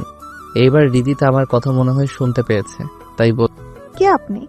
আপনি তো আবুল না। আমার সামনে যে দাঁড়িয়ে আছে সে আর যাই হোক আবুল হতে পারে না। সে প্রশ্নের উত্তর এখন দেওয়ার সময় না। এখন চলুন আপনাকে আপনার বাসায় দিয়ে আসি। এরপর রিদিতা আর কোনো কথা বলল না, আমার সাথে সাথে আসতে লাগলো। পিছন থেকে আকাশ বলল, তোকে আমি কালকে দেখিয়ে নিব। তুই কালকে কলেজে আয়, এরপর দেখবি এই আকাশ কি আমি তার সামনে গিয়ে বললাম, তোর কে কে আছে কালকে নিয়ে আসিস আমার সামনে। এরপর কথাটা বলেই তার বুক বরাবর একটা কিক দিলাম। এক কিকে সে অজ্ঞান। রিদিতাকে তার গাড়িতে বসিয়ে দিলাম, আর আমি গাড়ি চালাচ্ছি। রিদিতা শুধু আমার দিকে তাকিয়ে আছে, সেটা আমি খুব ভালো করেই বুঝতে পেরেছি। কিন্তু এখন আর চেয়ে কোনো লাভ হবে না, কারণ তোমার থেকে অনেক ভালো মেয়ে আমি পেয়ে গিয়েছি আমার জীবনে। কথাগুলো ভাবতে ভাবতে হৃদিতার বাড়ির সামনে চলে আসলাম। এরপর তাকে বাসার সামনে নামিয়ে দিয়ে আমি আমার বাসার হৃদিতা আমাকে ডাক দিয়েছিল, কিন্তু আমি তার কথার কোনো সাড়া না দিয়ে চলে এসেছি। বাসায় এসেই সকালে ঘুম থেকে উঠতে একটু দেরি হয়ে গিয়েছে। উঠে ফ্রেশ হয়ে নাস্তা করে কলেজের উদ্দেশ্যে রওনা দিলাম। নীলা আমাকে অনেকবার ফোন দিয়েছে, আবার মেসেজও দিয়েছে। আমি তো কিছু টের পাই নাই। আল্লাহ জানে আমার কপালে আজকে। কলেজের ভিতরে ঢুকতেই দেখি 70-80 জন ছেলে দাঁড়িয়ে আছে পুরো মাঠ জুড়ে। সবার হাতে লাঠি আর হকি স্টিক। সবার সামনে দাঁড়িয়ে আছে আকাশ। কিরে, বলেছিলাম না তোকে, আমাকে মেরেছিস তুই। এখন কে তোকে বাঁচাবে বল? তোকে আজকে মেরে এই কলেজে পুঁতে রাখবো। আমি একটু ঘাবড়ে গেলাম, কারণ 10 জন হলেও আমি তাদের সাথে পেরে উঠতাম, কিন্তু এত ছেলের সাথে পেরে ওঠা কখনো সম্ভব না। কলেজের সামনে সবাই দাঁড়িয়ে আছে, হৃদিতাও আছে একপাশে, সে কান্না করছে বলে মনে হচ্ছে। অন্য পাশে নীলাকেও দেখলাম, সে তো কিছু বুঝতেই পারছে না। এরপর আকাশ আমার দিকে এগিয়ে আসতে যাবে, ঠিক এমন পিছনে তাকিয়ে দেখে একটার পর একটা গাড়ি আসতেছে লাইন ধরে। পুরো কলেজের চক্করে গাড়ি দিয়ে ভরে গেল মুহূর্তের মধ্যে। হেলিকপ্টারের শব্দ শুনে তাকিয়ে দেখি একটা হেলিকপ্টার উপর থেকে নিচে নামছে। নিচে নামতেই দেখলাম ভিতর থেকে আর কেউ না, আমার বাবা নেমে আসতেছে। আর গাড়ি এসেছে মনে হয় 30টা হবে। এর মধ্যে পুলিশের গাড়ি 5টা দেখলাম। গাড়ি থেকে নেমে সবাই আমার পিছনে চলে আসলো, সবার হাতেই পিস্তল। একজন আমার মাথার উপরে, একটা। সবাই তো হা করে তাকিয়ে আছে, কি হচ্ছে এসব? আর আমার মতো খ্যাত ছেলের পিছনে বডিগার্ডের মতো পিস্তল নিয়ে কেন সবাই দাঁড়িয়ে আছে, কেউ কিছু বুঝে উঠতে পারছে না। বাবা আমার সামনে এসেই, কার এত বড় সাহস যে আমার ছেলেকে মারার জন্য এসেছে এখানে? বাবার মুখ থেকে এমন কথা শুনে কলেজের সবাই যেন বাকরুদ্ধ হয়ে গিয়েছে, কারণ জেকে কোম্পানির মালিকের ছেলে যে আমি, সেটা মনে হয় কেউ কল্পনা তো ভাবতে পারে। এরপর বাবাকে দেখলাম আকাশের দিকে তাকিয়ে বলল, কিরে, তুই আমার ছেলেকে মারতে এসেছিস? সাহস থাকলে আমার ছেলের গায়ে একটা টোকা দিয়ে দেখা। এরপর পুলিশ এসে সবগুলোকে হাত করা লাগিয়ে বলল, আর কারো সাথে ঝামেলা করার জায়গা পেলি না, এবার জেলে চল, সারা জীবন সেখানে পচে মরবি। এই বলে সবগুলোকে গাড়িতে তুলে নিয়ে গেল। আর এদিকে নীলা এসে আমায় জড়িয়ে ধরে বলেছে, তোমার কিছু হয়নি তো? আরে কি করছো? আমার কিছু হয়নি, ছাড়ো আমাকে, সবাই দেখছে আর এখানে আমার বাবা আছে। কথাটা শুনে নীলা আমার কাছ থেকে সামনের দিকে তাকিয়ে দেখে একজন দাঁড়িয়ে আছে। তা দেখে নীলা লজ্জায় পড়ে গেল আর আমার পিছনে লুকিয়ে রইল। এরপর বাবা নীলাকে ডাক দিল ওনার সামনে যাওয়ার জন্য। আমি অভয় দিয়ে বললাম যাওয়ার জন্য। এরপর নীলাকে কি যেন বাবা বলল। এরপর বাবা আবার হেলিকপ্টার করে চলে গেলেন, আর গাড়িগুলো কলেজের মাঠ থেকে একটা একটা করে চলে গেল। অনিক আর রাকিব আমার সামনে আসলো। আমি রাকিবকে বললাম, বাবা এখানে কিভাবে আসলো? সবাই চুপ। আমি একটু রেগে আবার কথাটা বলাতে, বন্ধু, রাগ করিস না, আমরাই তোর বাবাকে ফোন দিয়েছিলাম, ছাড়া আমাদের আর কিছু করার ছিল না। ওরা সংখ্যায় অনেক ছিল, তাই আমরা অনেক ভয় পেয়ে গিয়েছিলাম। আচ্ছা ঠিক আছে, এই না হলে তোরা আমার বন্ধু। এরপর নীলা আমাকে এসে বলল, তুমি এতদিন আমার কাছ থেকে এত বড় একটা সত্যি লুকিয়ে রেখেছিলে? আসলে আমি চাইনি আমাদের কলেজের জীবন শেষ হওয়ার আগে তোমাকে কিছু বলতে, কিন্তু এইভাবে যে সবাই জেনে যাবে সেটা কখনো ভাবিনি। এখন বলো বাবা তোমাকে ওই সময় কি বলে? সেটা এখন বলবো না, কালকে আমার সাথে এক জায়গাতে যাবে, তখন বলবো। আমি নীলার কথায় হ্যাঁ সূচক জবাব দিলাম। অন্যদিকে রিদিতা বুঝে গিয়েছে আমার আর নীলার সম্পর্ক অনেক দূর চলে গিয়েছে। সে মনে মনে ভাব, হে আমি কি করলাম? নিজের হাতে নিজের ভালোবাসাকে এভাবে অন্যের হাতে তুলে দিলাম। এখন তো আমি জাহিদের কাছে মিথ্যাবাদী মেয়ে ছাড়া আর কিছুই না। তার সামনে যাওয়ার মতো অবস্থাও আমার। এখন আর কান্না করে কি হবে? এখন এই কান্নার কোনো দাম নেই। আসলে সময় থাকতে সময়ের মূল্য দিতে না পারলে পরিশেষে এমনটাই ঘটে। রিদিতার আর এগুলো দেখতে পাচ্ছে না, তাই সে ওখান থেকে। এদিকে আমি আর নীলা একজন আরেকজনের সাথে আরো কিছু কথা বলে যে যার মতো বাসায় চলে আসলাম। আজকে আর ক্লাস করলাম না। আজকে যা ঘটেছে এরপর ক্লাস করতে কারই বা ভালো লাগে। বাসায় এসে দিলাম একটা ঘুম ভাঙলো মোবাইলের শব্দে। তাকিয়ে দেখি নীলা কল দিয়েছে। কি মিস্টার, এখনো ঘুম শেষ হয়নি? দিলে তো আমার কাঁচা ঘুমটা শেষ করে। একদম ভালো করেছি। এখন বেশি কথা না বলে শোনো আমি কি বলছি। কালকে সকাল 8টায় রেডি হয়ে আমার বাসার সামনে থাকবে। কিন্তু কেন? তোমাকে যা বলেছি তাই করো। এত কথা কেন বলছো তুমি? আচ্ছা ঠিক আছে, এখন তাহলে রাখছি, আমার অনেক ঘুম পেয়েছে। ঠিক আছে, তাহলে ঘুমাও। বাই। আমিও বাই বলে আবার ঘুমিয়ে পড়লাম। এরপর সকালবেলা ঘুম থেকে উঠে ফ্রেশ হয়ে নাস্তা করে বের হলাম নীলাদের বাসার উদ্দেশ্যে। নীলাদের বাসায় এসে নীলাকে একটা কল দিলাম। একটু পর নীলা একটা নীল শাড়ি পরে আমার সামনে আসতে লাগলো। পার্কে দেখা করার দিনের মতো আজকেও নীলাকে নীল শাড়িতে অনেক সুন্দর লাগছে। এখন চলো। আমরা যাবোটা কোথায়? আমি যেখানে যেতে বলবো সেখানেই যাবে। এরপর নীলা তাদের গাড়িতে ঢুকলো আর আমাকেও ভিতরে আসতে বলল। আমি আর কিছু না বলে গাড়ির ভিতরে গিয়ে নীলার সাথে বসে পড়লাম। নীলা মনে হয় গাড়ির ড্রাইভারকে আগেই কোথায় যেতে হবে সেটা বলে দিয়েছিল, তাই ড্রাইভার কিছু না বলে গাড়ি চালাতে লাগলো।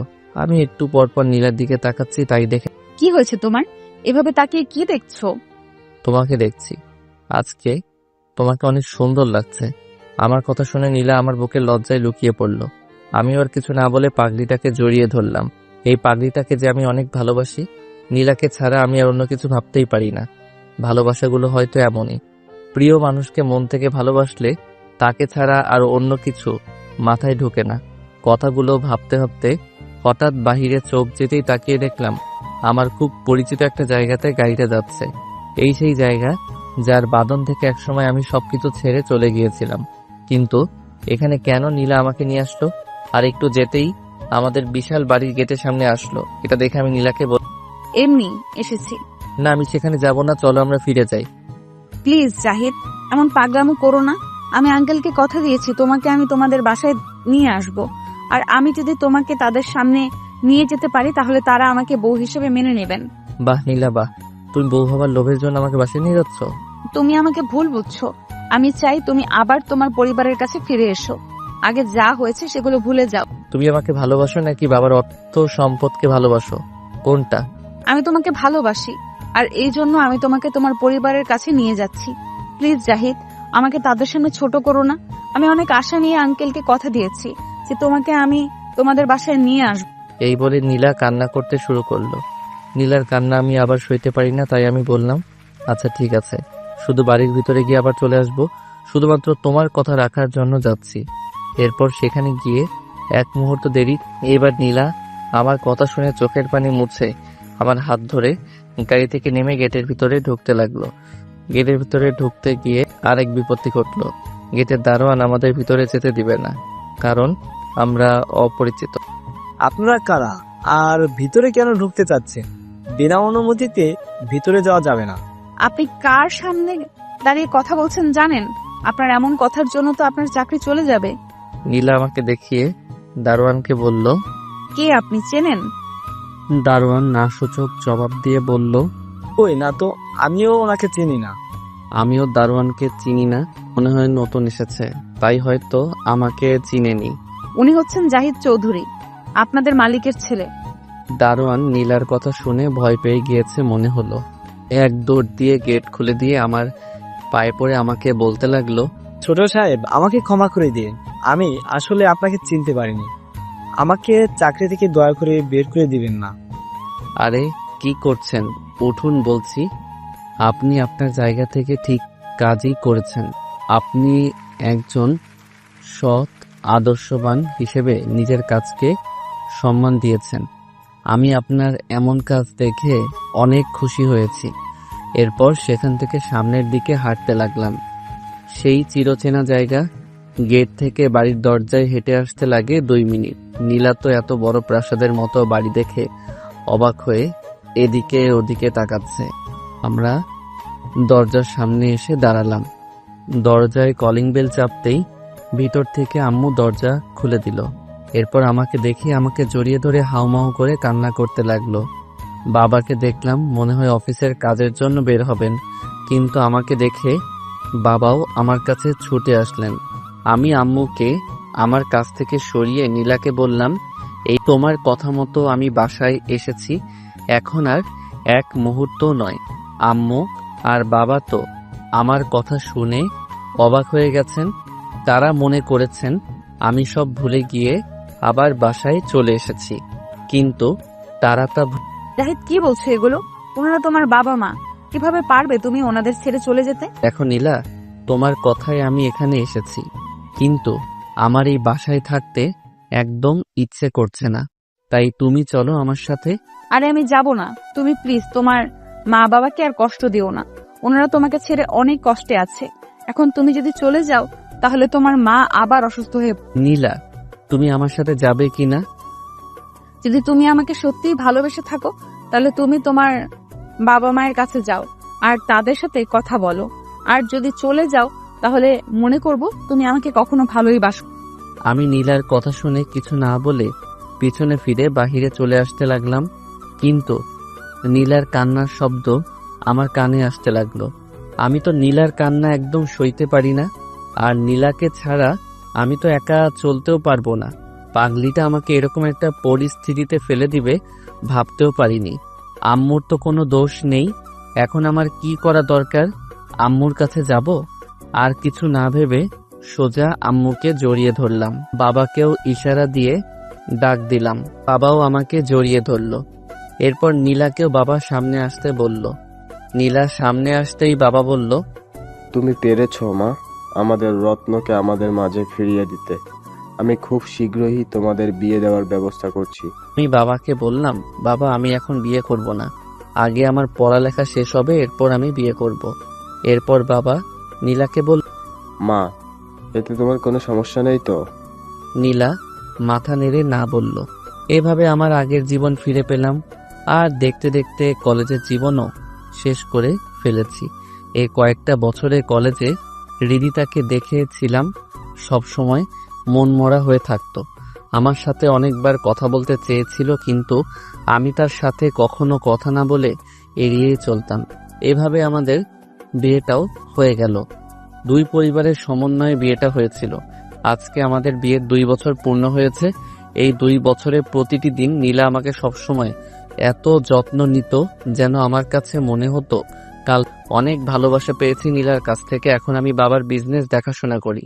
নীলা একটু পরপর আমাকে কল করে জানতে চাইবে কি করি, ঠিক সময় খাবার খেয়েছি কিনা, আর কতক্ষণ লাগবে বাসায় আসতে। আমার নীলার এই পাগলামিগুলো অনেক ভালো লাগে। আজকে অফিসের একটা ফাইলে কাজ করার সময় হঠাৎ মোবাইলটা বেজে উঠল।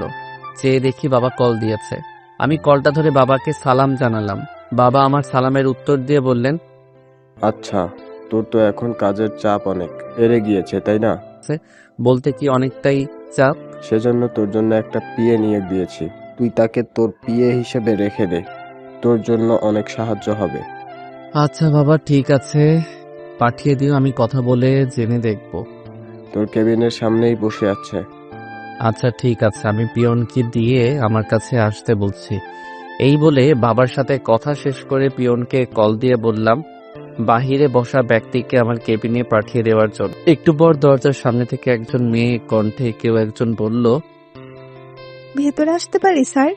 আমার কণ্ঠটা কেন জানি খুব চেনা চেনা মনে হলো, তাই আমি বললাম, জি ভিতরে আসুন। আমার সামনে আসতেই যাকে দেখলাম তাকে দেখেই তো আমার শরীর রাগে ফেটে যাচ্ছে। এ কি হৃদিতা, আপনি? জি আমি। বড় স্যার আপনার কাছে পাঠালেন আপনার পিএ হিসাবে। মানে কি আপনি হবেন আমার পিএ? অসম্ভব, আপনাকে আমি আমার পিএ হিসেবে কখনো মেনে নিব না, বেরিয়ে যান বলছি। হৃদিতা চোখে পানি দেখতে পেলাম। কান্না করতে করতে সে কেবিন থেকে বেরিয়ে গেল। আমি একবার ভাবলাম কাজটা কি ঠিক করে, এরপর ভাবলাম ঠিকই করছি, কারণ আমি চাই না আবার নতুন করে অশান্তি হোক। আমি আর নীলা অনেক ভালো আছি। হৃদিতা আমাদের মাঝে সমস্যার সৃষ্টি করতে পারে, কারণ তার কোনো বিশ্বাস নেই, কিন্তু আগের মতো শরীরটা নেই। মনে হলো হৃদিতাকে দেখে অনেক চিকন হয়ে গেছে, কিন্তু আগের থেকে এখন অনেক সুন্দরও হয়েছে। তাতে আমার কি? এগুলো ভাবছি, আর এমন সময় মোবাইলে কল আসলো। তাকিয়ে দেখি নীলা কল দিয়েছে। তাই আমি কলটা ধরে বললাম, কি করছো? আর বলো না, বাবার মাথায় একদম কোনো বুদ্ধি নেই। কেন, কি হয়েছে আবার? তুমি জানো বাবা আজকে আমার জন্য একটা পিএ নিয়োগ দিয়েছে। সে তো ভালো কথা। ভালো কথা না ছাই, পিয়ে আর কেউ না রিদিতা। তুমি বলো, বাবা তো সবই জানে রিদিতার সম্পর্কে, তাহলে কিভাবে বাবা রিদিতাকে আমার পিয়ে হিসাবে নিয়ে? বাবা যা করেছেন সে তো আর তোমার খারাপের জন্য করেননি, হয়তো এর জন্য তোমার ভালোই হবে। কি বলছো নীলা তুমি? তোমার মাথা ঠিক আছে তো? রিদিতা থাকলে সমস্যা বাড়বে ছাড়া কমবে না, তাই আমি তো তাকে অপমান করে বের করে দিয়ে। এটা তুমি ঠিক করো নাই। আমি চাই সে তোমার হিসাবে কাজ করুক। আচ্ছা, এখন এসব কথা বাদ দাও, ভালো লাগছে না আমার। আমরা এগুলো নিয়ে পরে কথা বলবো। এখন আমার অনেক কাজ পড়ে আছে, সেগুলো শেষ করতে হবে। এরপর নীলা কিছু একটা বলতে চেয়েছিল, আমি কলটা কেটে দিলাম। আমি কিছু বুঝতে পারলাম না নীলাও রিদিতাকে আমার পিএ হিসেবে রাখতে কেন বলছে। দূর, কিছু ভালো লাগছে না। কাজ শেষ করে বাসায় যাওয়ার উদ্দেশ্যে রওনা দিলাম। রাস্তায় প্রতিদিনের মতো আজকেও নীলার জন্য একটা গোলাপ ফুল নিলাম। নীলার অনেক পছন্দ গোলাপ ফুল। বাসায় এসে কলিং বেল চাপতেই দরজার সামনে রিদিতাকে দেখতে পেলাম। রিদিতাকে দেখেই তো আমার মেজাজ আবার গরম হয়ে গেল। কি ব্যাপার, আপনি আমাদের আমাকে এখানে আসতে বললো, তাই আমি এখানে এসেছি। কে আপনাকে বাসায় আসতে বলেছে? ভিতর থেকে বাবা বলল। আমি তাকে আসতে বলেছি। আমি আর কিছু বললাম না। রিদিতাকে পাশ কাটিয়ে উপরে উঠে গেলাম আমার রুমে গিয়ে দেখি আজকে নীলা অনেক সুন্দর করে সেজেছে। একটা গোলাপি শাড়ি পরেছে, মনে হচ্ছে নতুন। আমি আমার সাথে আনা গোলাপ ফুলটা নীলার মাথার এক জায়গাতে লাগিয়ে দিলাম। বাহ, অনেক সুন্দর লাগছে আমার বউকে। নীলা আমায় জড়িয়ে ধরল। আমিও আমার বউকে আমার বুকে শক্ত করে ধরে রাখলাম। একটু পর নীলা বলল, তুমি এখন যাও, ফ্রেশ হয়ে আসো, আমি তোমার খাবার বেড়ে দিচ্ছি। আমিও ওয়াশরুমে গিয়ে ফ্রেশ হয়ে খাবার খেতে চলে গেলাম। খাবার খেতে সবাই এসেছে, রিদিতা আসে নাই। হয়তো আমার অপমানের রুমে গিয়ে কান্না করছে। ভালো হয়েছে, তাকে সামনে তো আর দেখতে হচ্ছে না। রুমে গিয়ে শুয়ে আছি। একটু পর নীলা আসে, আমার সাথে শুয়ে আমার বুকে মাথা রাখলো। আমিও পাগলিটাকে 2 হাত দিয়ে জড়িয়ে আছি। এরপর আমরা আমাদের ভালোবাসার গভীর সমুদ্রে হারিয়ে গেলাম। পরদিন সকালে ফ্রেশ হয়ে সকালে নাস্তা করে অফিসে রওনা দিলাম। অফিসে কাজ করছি, এমন সময় মোবাইলটা বেজে উঠল। আমি চেয়ে দেখলাম বাবা কল দিয়েছে। কল ধরতেই ওপাশ থেকে বাবা আমাকে কল করে জানালো নীলা হাসপাতালে ভর্তি। আমি যেন তাড়াতাড়ি সেখানে চলে আসি। আমি এক মুহূর্ত দেরি না করে গাড়ি নিয়ে রওনা দিলাম হাসপাতালের উদ্দেশ্যে। মনে মনে ভাবছি নীলার হঠাৎ কি এমন হলো যে তাকে নিয়ে সবাই হাসপাতালে আসতে হলো। ভাবতে ভাবতে হাসপাতালের সামনে চলে আসলাম। আমি গাড়ি থেকে নেমে এক দৌড় দিয়ে হাসপাতালের ভিতরে ঢুকলাম। আমার এমন অবস্থা দেখে একজন ডাক্তার আমাকে বললেন, আপনি একটু আমার কেবিনে আসুন, আপনার সাথে কথা আছে। জি, আমি নীলার হাজবেন্ড। আমি ডাক্তারের সাথে সাথে তার কেবিনে ঢুকলাম। ডাক্তার আমাকে বললেন, আপনি আগে শান্ত হয়ে বসুন, এরপর আপনাকে যা বলছি সেটা মন দিয়ে শুনুন। আমি ডাক্তারকে বললাম, জি বলুন, আমি শুনছি। আসলে নীলার ব্রেন টিউমারটা মাথার ভিতরেই গলে গিয়েছে। সে এখন কিছু সময়ের মেহমান। কি বলছেন এসব আপনি ডাক্তার? নীলার ব্রেন টিউমার আবার কবে ধরা পড়লো? আপনার কোথাও ভুল হচ্ছে। আমার কোথাও ভুল নেই, আর টিউমারের কথা তো আরো 3 মাস আগেই বলে দিয়েছিলাম। আমাদের পরিবারের কাছে তারা কেউ আপনাকে জানায়নি। কি বলছেন ডাক্তার? 3 মাস আগে থেকে এটা ধরা পড়েছে? আমি তো শুনে বাকরুদ্ধ হয়ে গেলাম। চারদিক যেন অন্ধকার হয়ে আসতেছে। এগুলো আমি কি আপনি এখানে বসে না থেকে নীলার কাছে যান তাড়াতাড়ি, কারণ সে আর বেশিক্ষণ বাঁচবে না। ডাক্তারের কথাতে আমার হুঁশ ফিরে আসলো। এক মুহূর্ত দেরি না করে চলে গেলাম নীলার কেবিনে। গিয়ে দেখি সবাই নীলার পাশে বসে আছে। আমাকে দেখে সবাই কেবিন থেকে চলে গেল, শুধু আমি। এই কি হয়েছে তোমার? তুমি কান্না করছো কেন? আমি কিছু বলছি না, শুধু নীলার দিকে তাকিয়ে আছি। জানো, আমি চাইনি তোমাকে শুধু শুধু এই কথাটা বলে কষ্ট দিতে, তাহলে তুমি আমাকে এইভাবে প্রতিদিন ভালোবাসতে না। ইচ্ছে ছিল তোমাকে নিয়ে বাকিটা পথ একসাথে চলবো, কিন্তু আল্লাহ হয়তো আমাকে তোমার জন্য বেশি দিন পাশে থাকার সময় দেননি। রিদিতাকে আমি তোমার পিএ হিসেবে নিয়োগ দিতে বলেছিলাম আব্বুকে। প্লিজ তুমি রিদিতাকে আর কষ্ট দিও না। তাকে আমি চলে যাওয়ার পরে বিয়ে করে নিও, এটা আমার তোমার কাছে রিকোয়েস্ট। রিদিতা এখন অনেক ভালো হয়ে গিয়েছে, তাকে যদি তুমি বউ হিসেবে মেনে নাও তাহলে আমি তার মধ্যে তোমার কাছে সব সময় থাকবো, সেটা তুমি সব সময় মনে রাখবে। আর যদি তাকে কষ্ট দাও তাহলে মনে করবে তুমি আমাকে কষ্ট দিচ্ছ। বলো। আমার কথা বলতে অনেক কষ্ট হচ্ছে, তারপরে অনেক কষ্ট করে কথাটা বললাম। তোমাদের বিয়ের পর যদি মেয়ে হয় তাহলে সেই মেয়ের নাম আমার নামে রাখবে। প্লিজ কথা দাও আমাকে। আচ্ছা, আমি তোমার সব কথা শুনবো। নীলা, তুমি শান্ত হও প্লিজ। তোমার কিছু হবে না। আমি তোমাকে দেশের বাহিরে নিয়ে গিয়ে চিকিৎসা করাবো। তোমাকে আমি কিছু আমার যে আর সময় বেশি নেই, আমি পারলাম না তোমার ভালো একটা বউ হতে। তুমি আমাকে ক্ষমা করে দিও প্লিজ। জাহিদ, আমাকে একটু তোমার বুকে জড়িয়ে ধরবে প্লিজ। আমার না তোমার বুকে মাথা রাখতে খুব ইচ্ছে করছে। আমি নীলাকে আমার বুকে শক্ত করে জড়িয়ে ধরলাম। এরপর নীলা আমাকে বলতে লাগলো, জানো, আমার না খুব ইচ্ছে করতো এভাবে তোমার বুকে সব সময় থাকতে। দুনিয়াতে তো আর পারলাম না, কিন্তু পরকালে আল্লাহর কাছে তোমাকে আবার চাইবো, যেন এইভাবে তোমার বুকে মাথা রাখতে পারি। আমি নীলার কথাগুলো শুনছি আর অঝরে কান্না করছি। কি বলবো নীলাকে? অনেকক্ষণ হয়ে গেল, নীলার আর কোনো সারা শব্দ পাচ্ছি না। তাই আমি নীলাকে ডাকতে লাগলাম, নীলা, ওই নীলা। নীলা চুপ হয়ে আছে, আমার বুকে মাথাটা রেখে। আমার বুকটা ছেদ করে উঠল। নীলা কথা বলছে না কেন? আমার বুক থেকে নীলাকে আমার হাত দিয়ে সামনে আনতেই দেখি পাগলিটা খুব আরাম করে গভীর ঘুমের রাজ্যে ডুবে রয়েছে। আমি একটা চিৎকার দিয়ে অজ্ঞান হয়ে পড়লাম। যখন জ্ঞান ফিরল তখন দেখি আমি আমার বিছানায় শুয়ে আছি। আমি এখানে কেন? হঠাৎ নীলার কথা, আমার চিৎকার শুনে পাশের রুম থেকে সবাই ছুটে এসেছে। আম্মু আমাকে বলছে, কি রে বাবা, তোর জ্ঞান ফিরেছে? আজকে 7 দিন ধরে তুই অজ্ঞান হয়ে পড়েছিলি। আম্মু, নীলা কোথায়? আম্মু আমার কথা শুনে চোখ দিয়ে পানি বের করে দিল। নীলার বেঁচে নেই বাবা, বাড়ির পেছনে নীলার কবরটা দেওয়া আছে, তুই গিয়ে দেখ। আমি আর এক মুহূর্ত দেরি না করে রুম থেকে বের হয়ে চলে গেলাম বাড়ির পিছনে। গিয়ে দেখি নীলার কবর। পাগলিটা কি সুন্দর করে ঘুমিয়ে আছে। ওই পাগলি আমাকে এভাবে একা রেখে চলে গেলে কিভাবে? এখন আমি কিভাবে থাকবো? খুব ভালোবাসি যে আমি তোমাকে। এরপর নীলার কবরটা জিয়ারত করে নীলার কবরের এক পাশে বসে কান্না করছি। একটু পর পিছন থেকে কে যেন আমার কাঁধে হাত রাখলো।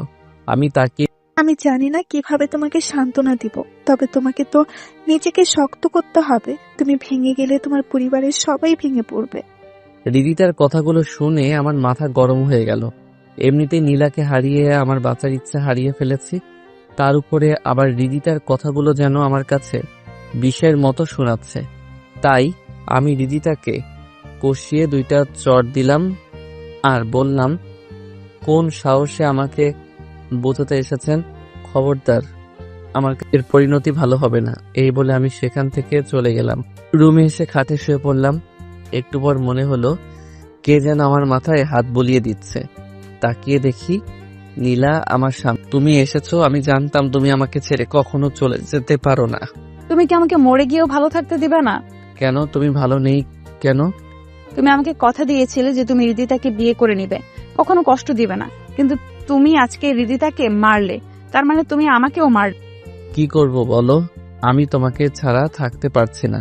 যদি আমাকে পেতে চাও তাহলে ছাদে যাও, সেখানে হৃদিতা কান্না করছে, তার কান্না থামিয়ে তাকে তোমার বুকে ঠাঁই দাও আর তাকে বিয়ে করো, তাহলেই দেখবে আমিও তোমাকে জড়িয়ে ধরে আছি। আচ্ছা ঠিক আছে। এরপর আমি ঘুম থেকে উঠে পড়লাম। তার মানে আমি এতক্ষণ স্বপ্ন দেখেছি, কিন্তু মনে হলো নীলা আমার কাছেই ছিল। গিয়ে দেখবো হৃদিতা ছাদে আছে কিনা। এরপর আমি ঘড়িতে তাকিয়ে দেখি রাত 1টা বাজে। এত রাতে যাওয়াটা কি ঠিক হবে? এরপরেও চলে গেলাম ছাদে। অবাক কথা হলো, হৃদিতা ছাদে এক কোণে দাঁড়িয়ে কান্না করছে। মনে হচ্ছে আকাশ মেঘলা, মনে হয় যে কোনো সময় বৃষ্টি আসবে। আমি পিছন থেকে হৃদিতাকে বললাম, কি ব্যাপার আপনি? সেটা আপনাকে কেন বলতে যাব? আমাকে তো বলতেই হবে, কেন না? আমার মধ্যে তুমি আর তোমার মধ্যে আমি। হৃদিতা মনে হয় বিশ্বাস করতে পারিনি আমার মুখ থেকে এমন কথাটা। একটু পর আকাশে একটা বিজলি চমকানো শব্দ হতেই হৃদিতা আমাকে জড়িয়ে ধরল। আমিও তাকে শক্ত করে জড়িয়ে ধরলাম। আজকে আমাদের বিয়ের 5 বছর পূর্ণ হয়েছে। আমাদের একটা মেয়েও হয়েছে। নীলার কথা মতো মেয়েটার নাম রেখেছি নীলা চৌধুরী। খুব পাকা হয়েছে, অনেক দুষ্টু, পুরো বাড়িতে সবাইকে জ্বালিয়ে মারে। হৃদিতাও আমার সাথে এখন অনেকটাই সুখে আছে, আর আমিও তার মাঝে। আমি আমার নীলাকে যেন খুঁজে পাই। এভাবেই আমাদের জীবনটা আবার ভালোবাসা। হ্যালো বন্ধুরা, এই গল্পটা কেমন লাগলো অবশ্যই কমেন্ট করে জানাবেন। আর যারা আশিক প্রিয়াঙ্কার ভয়েসের গল্প পেতে এখনো প্রেমের তাজমহল চ্যানেলটিকে সাবস্ক্রাইব করেননি তারা অবশ্যই সাবস্ক্রাইব করে রাখবেন।